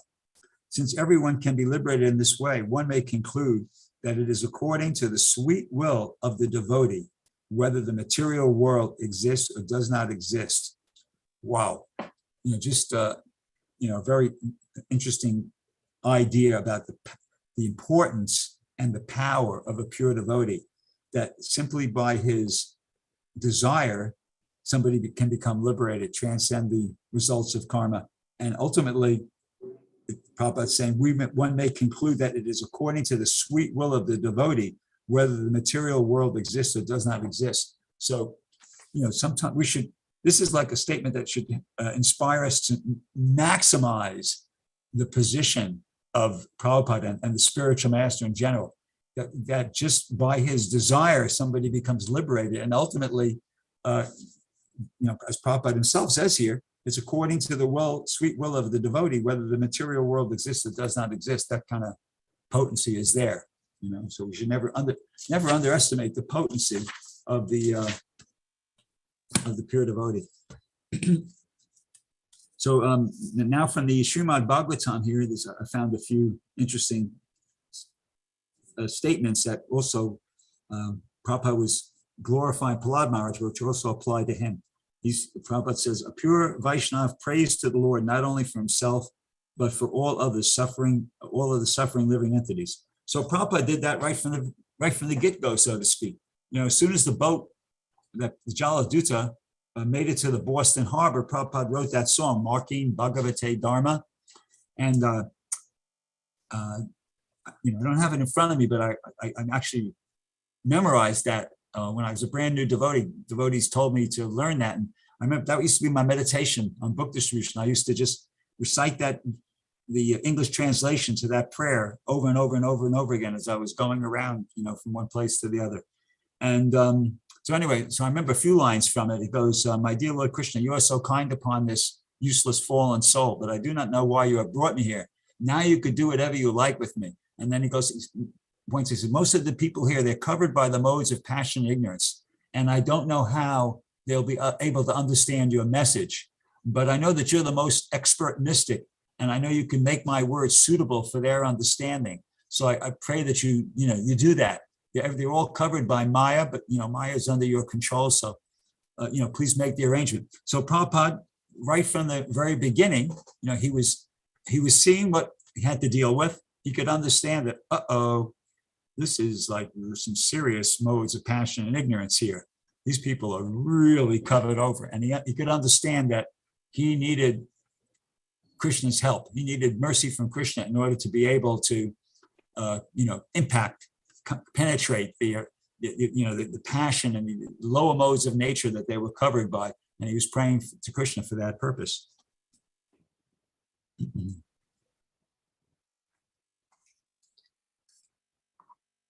Here's another one on the position of the pure devotee. Prabhupada says, a pure devotee can deliver Krishna without difficulty. Krishna say Tomara, Krishna Ditipara. Krishna is the property of his pure devotee. And if we take shelter of a pure devotee, he can deliver Krishna very easily. So, these are the kind of statements that I think we need to meditate on as devotees, and certainly as followers, disciples of Prabhupada, grand disciples of Prabhupada, disciples of our own spiritual masters, that the power of the pure devotee is immense. As it clearly says here, pure devotee, this is Prabhupada's words, a pure devotee can deliver Krishna without difficulty. Krishna is the property of his pure devotee, and if we take shelter of a pure devotee, he can deliver Krishna very easily. So we really want to do everything we possibly can to try to get the mercy of our spiritual master, Srila Prabhupada, the predecessor acharyas, because Krishna's in their hand. They can actually deliver Krishna. And elaborating more on that point, the next thing I got out of one of those purports, Prabhupada quoted from the Srimad Bhagavatam, 11th canto, chapter 19, text 21, where it's stated, Mad Bhakta Pujayadika. And that the translation of that is engaging in the service. This is Krishna speaking, I think to Uddhava, I'm not sure. So engaging in the service of my devotee is better than trying to engage in my devotional service. So, coming directly from Krishna himself, that service to his pure devotee is even more pleasing to him than service directly to himself. And this was another statement. This is from the 43rd text, and from the purport. Prabhupada says, he was talking about Prahlad Maharaj once again, but when I was reading it, I was thinking, this is exactly describing Prabhupada. Prahlad Maharaj, he was saying, was happy and unhappy simultaneously. He felt happiness and transcendental bliss because of his being Krishna conscious, yet he felt great unhappiness for the fools and rascals who make elaborate plans to be happy in this material world. So I thought that like perfectly, exactly describes Prabhupada. And immediately upon reading that, one pastime or anecdote comes to my mind. They were taking Prabhupada for a drive, and they were passing a golf course. And I think it was in Australia. That's where I remember hearing from the devotees there. And so Prabhupada was looking and he's saying, what are they doing? And the devotees described to him that Prabhupada, they're playing, it's a game, it's called golf. They hit the ball, the little ball with the stick, and they try to put it into the hole. And then they looked back over towards Prabhupada, and then they could see Prabhupada was kind of like, tears were coming from his eyes. And he was just going, they're wasting their uniform. Prabhupada was feeling compassion, was feeling sad to see how human beings were so bewildered that this is what they were doing with the human form of life. So, Prabhupada had compassion to the point where he was shedding tears upon, reflecting on their position. So he was unhappy for the fools and rascals who are covered over by the illusory energy here in this material world. And this is a statement by Prahlad Maharaj. This is actually text 44 from of that chapter 9. And so it's not the whole thing, but he says, Prahlad Maharaj says, as for me, however, I do not wish to be liberated alone, leaving aside these fools and rascals. I know that without Krishna consciousness, without taking shelter of your lotus feet, one cannot be happy. Therefore, I wish to bring them back to shelter at your lotus feet. Well, you could practically take that statement and put it as a caption underneath any picture of Srila Prabhupada. That would have to be pretty close to exactly Prabhupada's, if not identical. That's Prabhupada's mentality, exactly what we just heard there. Prabhupada's not happy to just be liberated by himself or no, he wants to see, and that's why he did it. He left Vrindavan. He could have stayed there. He was doing okay. It wasn't like Prabhupada needed to do that for his own purification or his own advancement or anything like that. No, he was doing that. He was already, an eternally liberated soul. And he this whole mission of coming here to the West and starting the Krishna consciousness movement, spreading the Krishna consciousness movement was just, an expression of his compassion, for the fallen conditioned souls, an expression of that highly elevated state of devotional service that he was constantly experiencing and absorbed in. And this is further on that point. And the purport Prabhupada himself says, referring to a pure devotee or Prahlad Maharaj, or just in general, a pure devotee, says for himself, he has no problems, even if he has to stay in this material world, because his only business is to remain in Krishna consciousness. The Krishna conscious person can go even to hell and still be happy. And Prabhupada himself, he says it here, but he said this about himself in very early in one of those lectures. When he was giving Bhagavad Gita classes in the Upper West Side in Manhattan, even before he moved down to the Bowery and then started that temple on 26 Second Avenue. One of those very, very early lectures, he was saying, the lady asked him a question. He said, "You don't look happy here." And at the end of this talk, Prabhupada said, "Yeah, no." He said, "I'm not, I'm not here because to be happy." He said, "These are not exact words, but pretty close." He said, "I was in Vrindavan and I had no problem, nothing of the sort, but I'm here on duty. I have a duty to perform. I'm duty bound. My spiritual master has asked me to come give this message to you people, so I'm here. In the process of doing that, I'm experiencing great inconvenience and risk and everything, but I'm duty bound." So same point there. Prabhupada, let me just find where I was reading here. No problems, but he's here only, to deliver, to perform this service of giving other people Krishna consciousness. For himself, he could be happy anywhere. And then Prabhupada also in the purport, he referred to, here's another interesting point. He said, his interest, talking about a pure devotee in general, is in the busiest part of the world where he teaches people Krishna consciousness. So once again, we see that Prabhupada, he didn't come and start the movement, and when things are a little bit established, retire to Hawaii or Puerto Rico, or go to the Himalayas and live in some. No, Prabhupada, he did not shirk. He did not try in any way, shape, or form avoid austerities. He could have. That's what most people do. Most people, when they work hard, and when they're successful, when they make some money or get some reputation or both, then they want to, you retire and enjoy. You get a nice setup for yourself, a nice pleasant place where you can be nice, relaxed and comfortable and peaceful. Prabhupada did just the opposite. Prabhupada did just the opposite of that. There's one, once again, pastime that comes to my mind. Prabhupada was in New York. It was the building, it was the 340 West 55th, 8th Avenue. And it was about late 1976. And Prabhupada was in the elevator. And Prabhupada wasn't feeling well at that point. He was already, his health was starting to decline. And he was in the elevator, and he was scheduled to fly to Tehran the next day or something like that. So the devotees were begging him, Ramaswar and Madhavisa, whoever was there, Prabhupada, please stay here. Stay here. No need, you could, wait a week or two and just rest up here, and and we have nice quarters for you. They just had finished Prabhupada's quarters. They had a beautiful apartment for him up on the, the roof there, like a penthouse apartment. And so Prabhupada, please stay, just relax and rest here. And Prabhupada said, and he was in the elevator, and he had a cane, he had a walking stick, and he banged it down on the floor. He said, once again, not the exact words, but he said, just give me the right to, to go down fighting. Something like that, to just be like like Arjuna, a soldier for Krishna.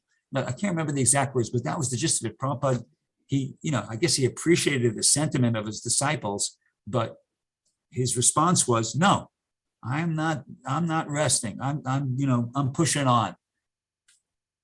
Wow. And it was obvious to everybody that, Prabhupada wasn't well, he wasn't comfortable, but nope, he wasn't thinking of that wasn't his top priority, if it was a priority at all, to be comfortable and healthy. Prabhupada was concerned about pushing on, expanding the Krishna consciousness movement.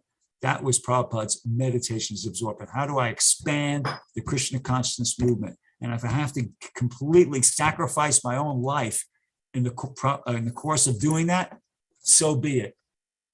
So be it. And Prabhupada, that was his mentality, and he lived that up right, as we heard from Lakshmi Shringa, right till the last moments of his life.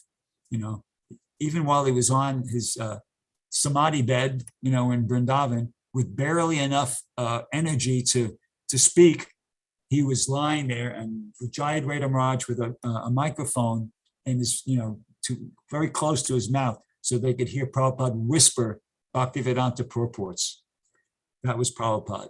Prabhupada was like the personification of that most high, most elevated, exalted consciousness of how, let me expand the Krishna consciousness movement. It was the personification of trying to expand the Krishna consciousness movement. So I have Hare no Krishna, idea how Brigupati Prabhu. Yeah. Brigupati Prabhu. We have Govinda Datta Prabhu is about to leave, and we needed to. Okay, yeah, I'm done. Well, that was it. We'll bring you on again, because what you're saying is so important, and we love what you're saying. But we need to allow him to say a few before he leaves. Sure, please go for it. Sorry about that. That was the end. That was all I had to say. So thank you very much. I don't know how long I spoke for. I apologize if I went over time. That's okay. Thank you, Prabhu. Hare Krishna. Jai. Govinda Datta Prabhu, please. Thank you so very much for being with us. Yeah, and I apologize. I have other appointments this morning. I thought we would stick it to 15, 20 minutes. It's been over a half hour each speaker. Yeah. Wonderful, wonderful talks. I really want Brigupati Prabhu, thank you. I know Lakshmi Shringa who has already left. So many thanks to him. Maheshwar Prabhu, many thanks to you for your realizations. I did write something that I was going to read for my Vyasa Puja to Srila Prabhupada. So maybe approximately 10 years ago, my temple services were no longer needed. And I wrote to many temples asking for service. So first, let me pay my obeisances to Srila Prabhupada Nama Om Vishnu Padaya Krishna Prasthaya Budalaya Srimati Bhaktivedanta Swami Tanamani Namaste Saraswati Devi Gauravani Pacharanya Nirvasesha Srinyavadi Pashta Dedishatarni Vanchakapa Tirivishja Kripa Sindhi Bevacha Patitanam Pavanebhyo Vaishnavebhyo Namo Namaha. So actually, I actually should be on the road by now. I'm going to be late from other appointments now, but so I was praying for service and not knowing what to do. And I had no Lakshmi because I had worked for ISKCON voluntarily for over 35 years, close to 40 years. So Krishna, I was praying for service. And I had an idea to start another Krishna lunch because I really respect what they're doing in Northern Florida. And it's wonderful, the association that we had with Srila Prabhupada is so inspiring. But now I was thinking, that's very inspiring. I never had much personal, as we say, Gauravani Pracharani, never say Sinyavadi Pastate. Vani versus Vapu. Personal association with Srila Prabhupada versus Vapu versus Vani. So I was praying, what will I do for you, Srila Prabhupada? I've distributed books and I was going on Harinam. I was thinking, while they're doing so, and I helped with the Krishna lunch down in Northern Florida in 1974 when Radha Damodar party had gone there, and Tamal Krishna Goswami was really inspiring us for preaching. And he said, he loved that verse, Savasya Chaham Haridi Sani Vishto Matas Matiryanam Apohanam Cha Vedaishta Sarver Aham Eva Veja Vedanta Krid Veda Ved Eva Chaham. He said, if we're engaging in devotional service, he really instilled this verse in our hearts that all the purports of the Vedas are automatically revealed to us, are known to us, etc. So he really inspired preaching. So I was thinking, how can I really do some wonderful preaching for Srila Prabhupada? So I thought, let me try to start another Krishna lunch. And how will I do this? I'm penniless. So I was managing the property in Los Angeles for over 20 years. So Krishna sent different people, can you help me manage my property? And I was thinking, oh my gosh, work outside. I'd never worked outside of ISKCON before. So anyway, I thought I would do that. And I would charge people $100. They would tell me, Govinda, no. We paid the last person $800. We're going to pay you $800. I was like surprised. I was like working in nice areas, Hollywood, Beverly Hills, these different areas that Malibu, my brain's kind of drawing a blank right now. So they would remunerate me, and Krishna was sending me more Lakshmi than I needed. And I was like, well, what do I do with this Lakshmi? And I was thinking, why don't I try to start? So we met with the different managers at UCLA. The overall managers are called regents at UCLA. There's many UC schools. So we met with them, and for 1 month, they seemed very promising. So promising, I started actually buying equipment to start this Krishna lunch program at the university. And then after maybe it was 6 weeks, maybe it was 2 months. But anyway, finally it came back. This is a wonderful program, but I'm really sorry, we don't have any need for it here in UCLA. Oh my gosh, I was so disappointed. What do I do? So I got in touch with Amarendra. I said, look, UC, it's a public school. It's a public place. Can we do it? Amarendra Prabhu, who also helped begin that Krishna lunch program in Northern Florida, he said, let's take him to court, Govinda. Let's take him to court. I said, okay. He said, you have any Lakshmi? I said, yes, I have some Lakshmi. So we did that. We took them to court, and the very first court case was thrown out. There's a law, you cannot sue a state agency from federal court because it's a federal issue. And again, this is all, I really thank Tamal Krishna Goswami for his inspiration, for his, really pushing us hard for preaching, as we see the different devotees that spoke so far, especially Prabhupada Prabhu, still engaged in book distribution. So I was disappointed, of course. I'd spent Lakshmi, first case was thrown out by the judge. And Amarendra encouraged me. He said, Govinda, don't be discouraged. We were actually hoping for that, so we could go to the appellate court. So we went to the appellate court. And in the appellate court, 9th District, very liberal court, they gave us a very favorable decision that yes, the school should allow this freedom. So very jubilant. So UCLA did something, they did a legal maneuver called en banc, which means they approached the entire appellate court, because you can't appeal the appellate court, but they asked every single appellate judge in America, what do you think about this case? Every single appellate judge in America upheld the decision to allow Krishna lunch. Very powerful decision. So, of course, we were very happy, but it had to go. Excuse me. It had to go back to the very first court, and that was for what kind of I'm sorry. That was for what kind of regulation UCLA would try to impose upon Krishna lunch. And of course, Krishna lunch in Northern Florida, there were all ears wondering what's going on.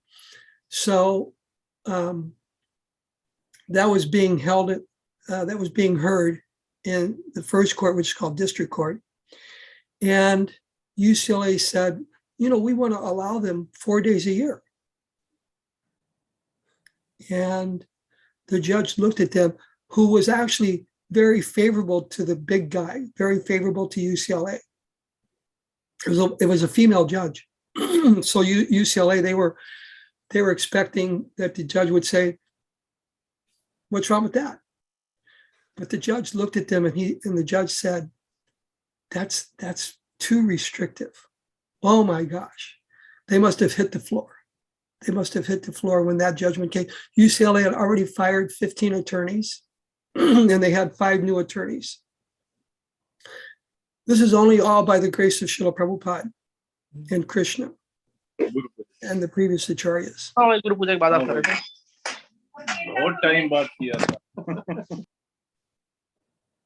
Sorry about that. No worries. So this was all by the grace of Srila Prabhupada. So UCLA got in touch with me a couple of weeks later, and they said, Govinda, we would be happy to allow you to do your Krishna lunch 4 days a year. And of course, with Amarinder's consideration as well, we wrote back to them, 4 days a year is too restrictive. Well, what are you asking for? We're asking just 2 days a week, just 2 days a week. Meanwhile, the case is still pending in court. So what UCLA did was they said, look, come on, try 2 days a week. Oh my gosh. Because they were such a brick wall for 7 years, they were such a brick wall. This shook me. I was doing so much property management, trying to earn Lakshmi to start this program. I spent approximately $85,000 of my own Lakshmi, not just on legal fees, but other things as well. Somehow Krishna sent this Lakshmi, and I said, this is all for Srila Prabhupada Krishna. I begged, I actually traveled 2019 in India, begging Krishna that all of this Lakshmi, I went to Kurukshetra, I went to Haridwar, I went to Hrishikesh, I went to, of course, I start off from Vrindavan, praying at all the 6 Goswamis, Samadhis, and of course, Krishna Balaram Mandir. I went to Mayapur, prayed to Lord Nrsimhadev, prayed to Radha Madhava, prayed to all the acharyas in Mayapur. I went to Jagannath Puri. I traveled extensively, begging, please, Krishna, allow me and give me devotional service, reciting the prayers to Tulsi. I beg you for the privilege of devotional service. We pray to Tulsi, this very fallen and lowly servant, praise. So when that decision came, when UCLA called me and got in touch with me that, okay, you can start, my hairs, I just couldn't believe that UCLA had thrown in the towel.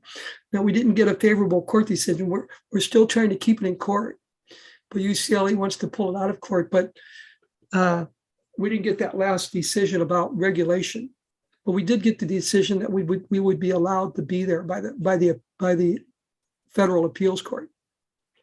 So I've started it at UCLA, and the local management there are so supportive. The students are so supportive. It's summer classes right now. It's much slower, but still it's overwhelmingly. We're doing almost 200 plates of prasadam, 2 days a week. We're going to be asking for more days because, Srila Prabhupada's plan was always go in like a needle and come out like a plow. So we're asking for more days. So I just wanted to thank the Vyasa Puja I wrote to Srila Prabhupada is that I prayed that I can please you by starting this Krishna lunch. So now it's started. So it's kind of outdated, my Vyasa Puja.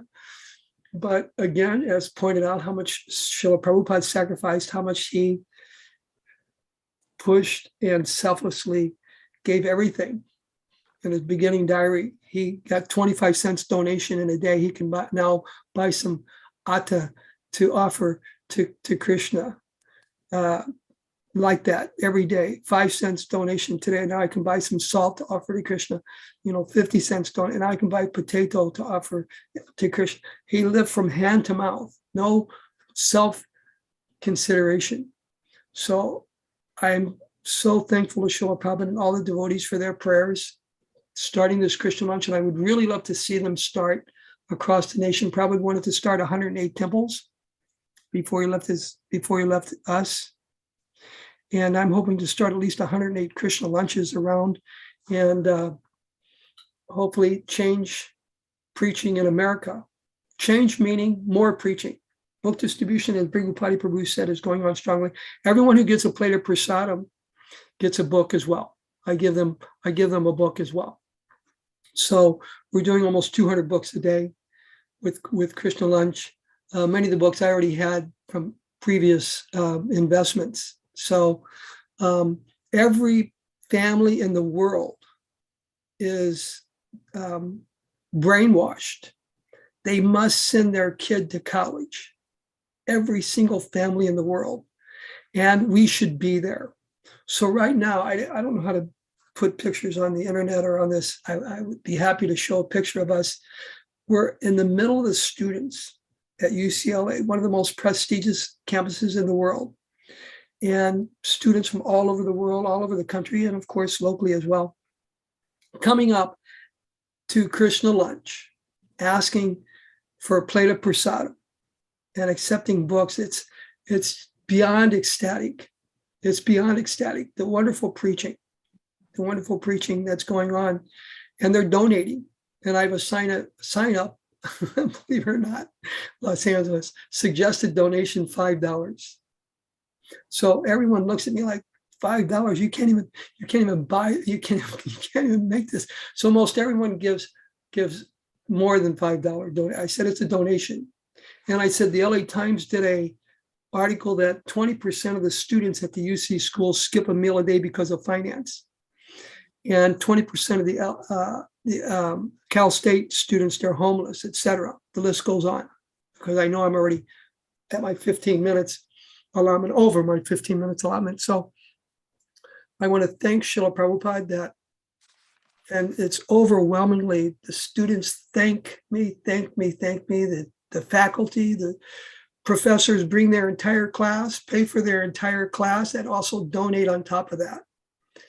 And it's just such a win-win situation for Srila Prabhupada, and I hope we can start more of these. I'm trying to inspire other devotees. Please start these Krishna lunches. And I think the dust is settling. We were trying to be very conservative in the beginning, as I want to start Krishna lunches at more of the UC schools and of course the Cal State schools. But I want to inspire other devotees to also begin these. And I want to thank all the devotees for their encouragement, and please pray that we can continue and start more of these Krishna. It's such a wonderful, wonderful, wonderful way to preach Krishna consciousness and bring people to Krishna's lotus feet, Srila Prabhupada's lotus feet. Thank you, Prabhu's. Hare Krishna. All glories to Srila Prabhupada. Yeah, all glories to you, Prabhuji. Thank you so very much. It's very, very inspiring. And now I'll ask Prahlad Priya Prabhu to please speak. Thank you so very much, Prabhu. Hare Krishna. I apologize if I have to leave now. That's okay, Prabhu. Thank you. Krishna lunch. All the best. Hare Krishna. Hare Hare Krishna. Krishna. Hey Krishna. Hare Krishna. Should I begin? Yes. Yes. Yes. Okay, thank you. Namo Vishnudaya Krishna Prasthaya Bhutale Srimati Bhaktivedanta Swami Nikitani. Namaste Saraswati Deve Gauravani Pachalani Nirvishesha Sanvarishachade Shatani Vanchakalpa Tarubhyas Chakri Pasindubhya Chakri Titanam Bhavanibhyo Vaishnavibhyo. It's very hard to follow these amazing devotees. First, obviously, I want to thank the coordinators.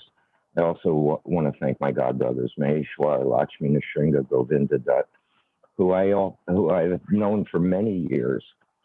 And their enthusiasm, Prabhupada Prabhu, their enthusiasm is but a tiny reflection of how Srila Prabhupada infused us with this spirit of preaching. Unfortunately, I missed the boat, and I don't have that quite type of enthusiasm that they do. but I just wanted to read this as a brief offering. Dear Srila Prabhupada, it has been almost 5 decades since that fateful day that you bestowed upon me your merciful glance, a day that changed my life forever. That momentary encounter has given to me a personal glimpse into the world of miracles. As a child, we were exposed to so many heroes, so many fictional heroes. On that day, I met the embodiment of the word hero. The definition of hero is a person noted for courageous acts of nobility of character. When you took the perilous journey to the West, you were just a few years older than I am now. To fulfill the order of on the order of your Guru Maharaj, and to fulfill the prophecy of Senapati Mora, a general of the troops, that act of heroism would be best described as a miracle. That's not an overstatement or exaggeration or hyperbole. The definition of miracle, an effect or extraordinary event, passes all known human or natural powers and is ascribed to a supernatural cause. Once you were asked whether or not you could perform miracles, you responded by pointing to your disciples as proof that you can perform miracles. As I sit here before you today in a feeble attempt to glorify you, one thing is certain.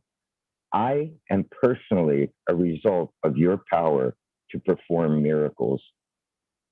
You and I both know I have no qualification to be sitting here in the association of these amazing devotees.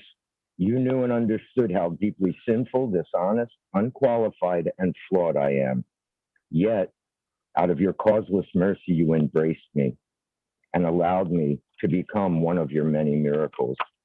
You alone made that possible. Those miracles continue through your ISKCON, your temples, your disciples, your books, your deities, your purports, and your worldwide Vaishnava communities. As I approach the final chapter of my life, it is clear to me that your miracle continues to perpetuate and will perpetuate eternally. Dear Srila Prabhupada, please allow me the opportunity to become one of your qualified disciples. So this has been a little long, and I'm going to leave it to you to cut me off. A couple of things. One is because I told this story, but I'll tell it briefly. I was invited to go to a Rath Yatra, very skeptical, really didn't want much to do with it. I told my friend, I'll go and keep an open mind, but I won't bow down and I won't put on war paint. So they said, okay, that's fine. A very dear friend of mine was driving Srila Prabhupada that day, 1975 Rath Yatra. And Srila Prabhupada, the car pulled up, Srila Prabhupada stepped out, and he stood as he did with his cane, and he was looking in my direction very intensely. So I turned around to see who was behind me, and there was no one behind me. Suddenly, I felt myself going on one knee, then down, and I'm laying on the ground offering obeisances. I don't know why. I don't know how long to stay on the ground. I don't know what to do next. So I'm peeking from side to side to see what everyone else is doing. And Srila Prabhupada was about 10 or 12 feet away. And I heard his cane snap on the blacktop, and I looked up, and Srila Prabhupada was looking at me. I know you. I've got you figured out. So that's when I decided that I would pursue some interest in Krishna consciousness. Some time went by. One evening, I drove a friend to Baltimore Temple to join Radha Damodar bus. We had about 10 or 12 of us that became interested, childhood friends. and I encountered His Holiness Tamal Krishna Maharaj, His Holiness Vishnu Jan Swami, and His Holiness Gargamuni. And they began to preach to me. I had a wedding planned. I had a full scholarship to college, which I was attending. My wedding was the following month. And then I was going to finish the year and then go to Florida and live in the temple. So as I was sneaking out of the temple, after I dropped Damodar Das off, I was paged. Please report to Tamal Krishna Maharaj's room. So I did. They preached to me for 3 hours, convinced me to give up college, cancel the wedding, and join the bus. And one of the things I remember so clearly is I said to Tamal Krishna Maharaj, I said, Maharaj, I'm better on the outside. Look at these devotees. I've made 10 or 12 devotees. And I remember him turning to Gargamuni and Vishnu Jan and saying, do you believe how arrogant he is? Laughing at me. He can't even make himself a devotee, and he thinks he's out making other devotees. So anyway, they convinced me, and I joined. And like some of the other God brothers that spoke, I didn't have very much association with Srila Prabhupada. We were putting up posters for Srila Prabhupada on Fifth Avenue for Rath Yatra in 1976.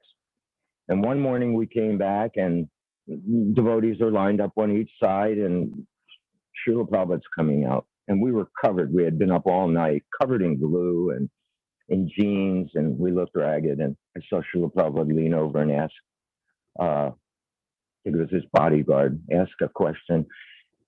Later that day, the bodyguard came and said, Prahlad Priya. It was actually Bhakta Phil, or maybe the day before was the initiation. Anyway, he said, come up to the 11th floor. I have a message for you from Srila Prabhupada. Right after we saw Srila Prabhupada that morning, they put him in a car and took him up Fifth Avenue. And the night before, I had gotten the idea to climb up these poles because people were ripping down our posters and put them up back to back, staple them so high that they couldn't take them down. And Srila Prabhupada saw them. And that devotee had told Srila Prabhupada that these young boys are going out all night putting posters up. So his message to me was, thank you very much. And to me, that was everything. That was everything. To just get a message from Srila Prabhupada. There were a couple other times, a darshan, and then Srila Prabhupada came to the restaurant, and I had been running Govinda's restaurant for some time. And I think I told this also last time. Tamal Krishna Maharaj was with him, and Tamal Krishna Maharaj was saying, so Srila Prabhupada, this is the prasadam cart that Prahlad Priya takes out, and this is the heating table where the prasadam goes in. And Prabhupada's listening, shaking his head. Then there was a back door. And as they finished through the restaurant, Tamal Krishna Maharaj said, so Srila Prabhupada, we go through here and we go through this hallway and we'll show you the boiler room. Prabhupada said, no, that is okay. So they turned and went back. My life in devotional service was intertwined very much with Tamal Krishna Goswami. And it was through Goswami that I learned how to respect the devotees, that I learned how to understand how serious this mission was. Yesterday I was thinking, every one of our ISKCON temples has a Murti of Prabhupada. Why is that? That is because Srila Prabhupada told us to put a Murti of him in every temple. Going back to Brigapati's point, Srila Prabhupada never wanted credit for what he did. It was so unlike him. But he insisted that we install a Murti of him in every temple. Srila Prabhupada is the highest common denominator for all of us. He will always be the founder Acharya of ISKCON, and he will always be the highest common denominator, not only for his disciples, but for his grand disciples. So he understood how critical it was that he placed himself in the center of ISKCON, and he remains in the center of ISKCON. And that will continue on for many, many, many decades and centuries. Somehow or other, we came in contact with the most confidential servant of Krishna. And you've heard these godbrothers speak. Some are very intellectual, very academic, others from the heart. I've always felt that each and every one of my godbrothers has a quality of Srila Prabhupada, if not more than one quality, but at least one quality that indicates collectively what Srila Prabhupada was all about. And I think I'll end with this. And I know I've shared this before, but it was very powerful to me. Some years went by after Srila Prabhupada's departure. And having run the restaurant and having done Bala books and having done some service, I felt unfulfilled. And I fell asleep and I had a dream of Srila Prabhupada. I was sitting by him. He was on a rocking chair and he could see I was upset. And he said, "Why are you so upset?" And tears are streaming down my eyes. I said, "Srila Prabhupada, you have so many disciples and they have done so much service for you that I don't even feel like your disciple." And he could see, and I could tell he was wanting to encourage me. So he lifted me up and put my head on his shoulder, and tears were streaming down my face. And I thought, here I am, soiling my spiritual master's cloth. And at that time, I said, "Can you give me an instruction?" He said, "You are also my disciple. Please don't feel that way. You are also my disciple." I said, "Would you give me an instruction?" And Prabhupada sat back and looked at me and said, "Everyone you meet, you tell them who is Krishna." And I woke up feeling that embrace of Srila Prabhupada. I'm not sure how much more I should say. I think I'm probably close to the 15 minutes. I just want to thank everyone and also say that in my particular situation, we've become seniors by default. I've become senior by default because I'm still here and because unfortunately so many of our god brothers and god sisters have either passed on or maybe are not so active. So by default, we've become the ones that the devotees like yourselves come to and want to hear about Prabhupada. But you are also getting the direct mercy of Srila Prabhupada. Please don't think for a moment that because some of you have not met Srila Prabhupada, have not seen him face to face, that somehow you've missed out. You have not missed out. Srila Prabhupada's mercy is there for you, probably over the next 10 or 15 years. Who knows how many of us will be left. For those of you who are listening now, you'll be able to say, we met Srila Prabhupada's disciples, but there will come a time, and our movement will be as stronger actually, and that is by Srila Prabhupada's mercy. So I beg forgiveness for my offenses, my casual attitude, and my,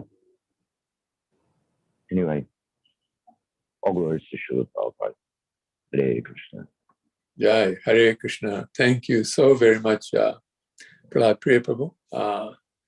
You are truly our seniors. We're so very happy that you're still here, that we can hear from you and hear from your God brothers and God sisters, our our authorities, our seniors. We're so very happy. We have run over time, but I would still like to say, if anybody would like to say something, please unmute yourself and please speak. Thank you so very much.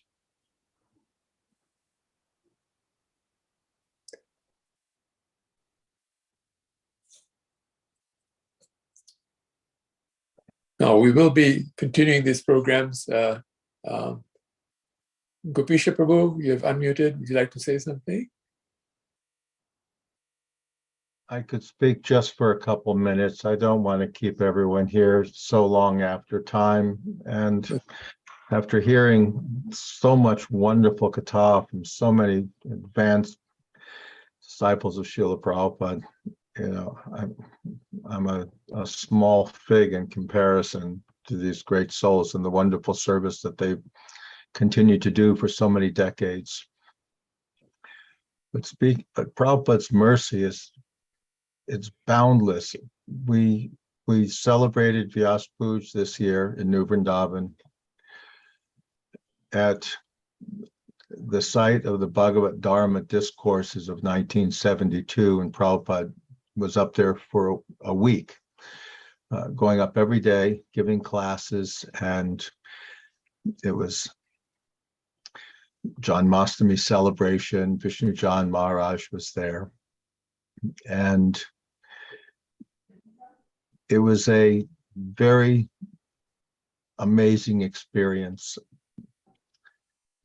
I had the great mercy and challenge of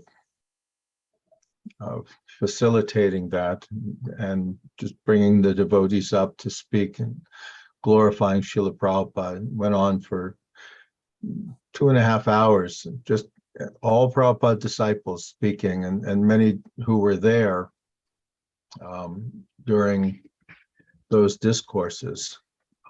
So I wasn't there. I didn't join until 73, and this was 1972.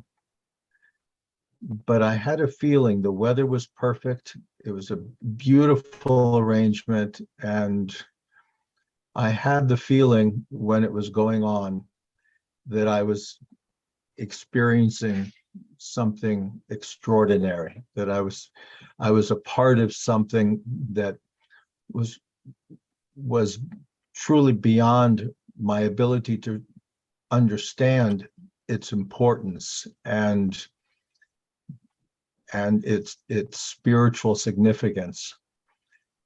And it reminded me of those feelings when Srila Prabhupada would come to the temple. First, when I saw Srila Prabhupada in New York for the first time, in Henry Street, and again in Chicago, Srila Prabhupada came up with the Radha Damodar. The Radha Damodar buses came up. We brought all the buses up there for the installation of the Shishikornitai deities. And all of those devotees, all you wonderful souls who were there, remember what it was like when Prabhupada was there, that feeling that there's something really amazing going on here, and we're getting to be part of this, and how amazing and the true significance. I think, I'm not sure I will personally ever be able to truly capture and fully understand the importance. But as just said, it's still going on. Prabhupada's mercy continues to shine. And when I see the quality of devotees that are coming to ISKCON now, and the level of purity and sincerity and the service they're doing, and it's to quote an old term from way back, it's mind-blowing. It truly is. And first, I'm thrilled to know that Srila Prabhupada's movement is in such capable hands of so many great souls. And the mango gets sweeter as it's passed down. And that's what I see happening. This mango is getting sweeter and sweeter. These devotees are getting Srila Prabhupada's mercy in the most wonderful ways. So, as you said, Prabhu, it's still there for everyone. Prabhupada's mercy is there. So I won't keep anyone long, but I thank you for the opportunity to just say a couple of things. And Nama Om Vishnu Padaya Krishna Prastaya Vittale Shrimate Bhaktivedanta Swamini Tinamani Namaste Saraswati Deve Gauravani Pacharine Nirvisesha Sunyavari Pashtata Deshatani. Thank you so much. Thank you, Prabhu. Thank you so very much, Gopisha Prabhu.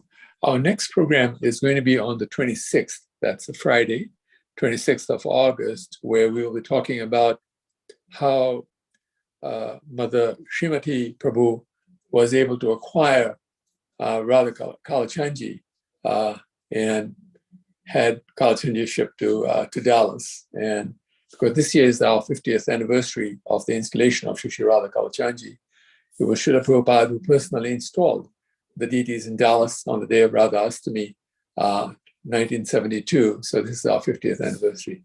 So she'll be telling us about the story of Kalachandji, how Srila Prabhupada arranged for him to be brought to the US and how he came to Dallas. So please join us. That's at 7 o'clock in the evening, Central Time, or 8 o'clock Eastern, 5 o'clock Pacific Time, this coming Friday, not this coming Friday, but Friday, the 26th of August. So please join us for that. And I thank all of you for joining this program. We're all very, very indebted to Srila Prabhupada, so very grateful for bringing this movement all over the world, not just to the West, to India, everywhere. And as a result of which, we're all so much benefiting from this program. And like all the speakers have said, now it is our duty, we should be duty-bound to push forward this movement so that others can also benefit as we have benefited, and maybe benefit more because they have more sincerity than we have. So thank you all so very much. Vanchakalpaturvascha, kripasindhuvevcha, patitanam pavanebhya, Vaishnavebhya, namo namaha. Hare Krishna. Jai. Srila Prabhupada ki jai.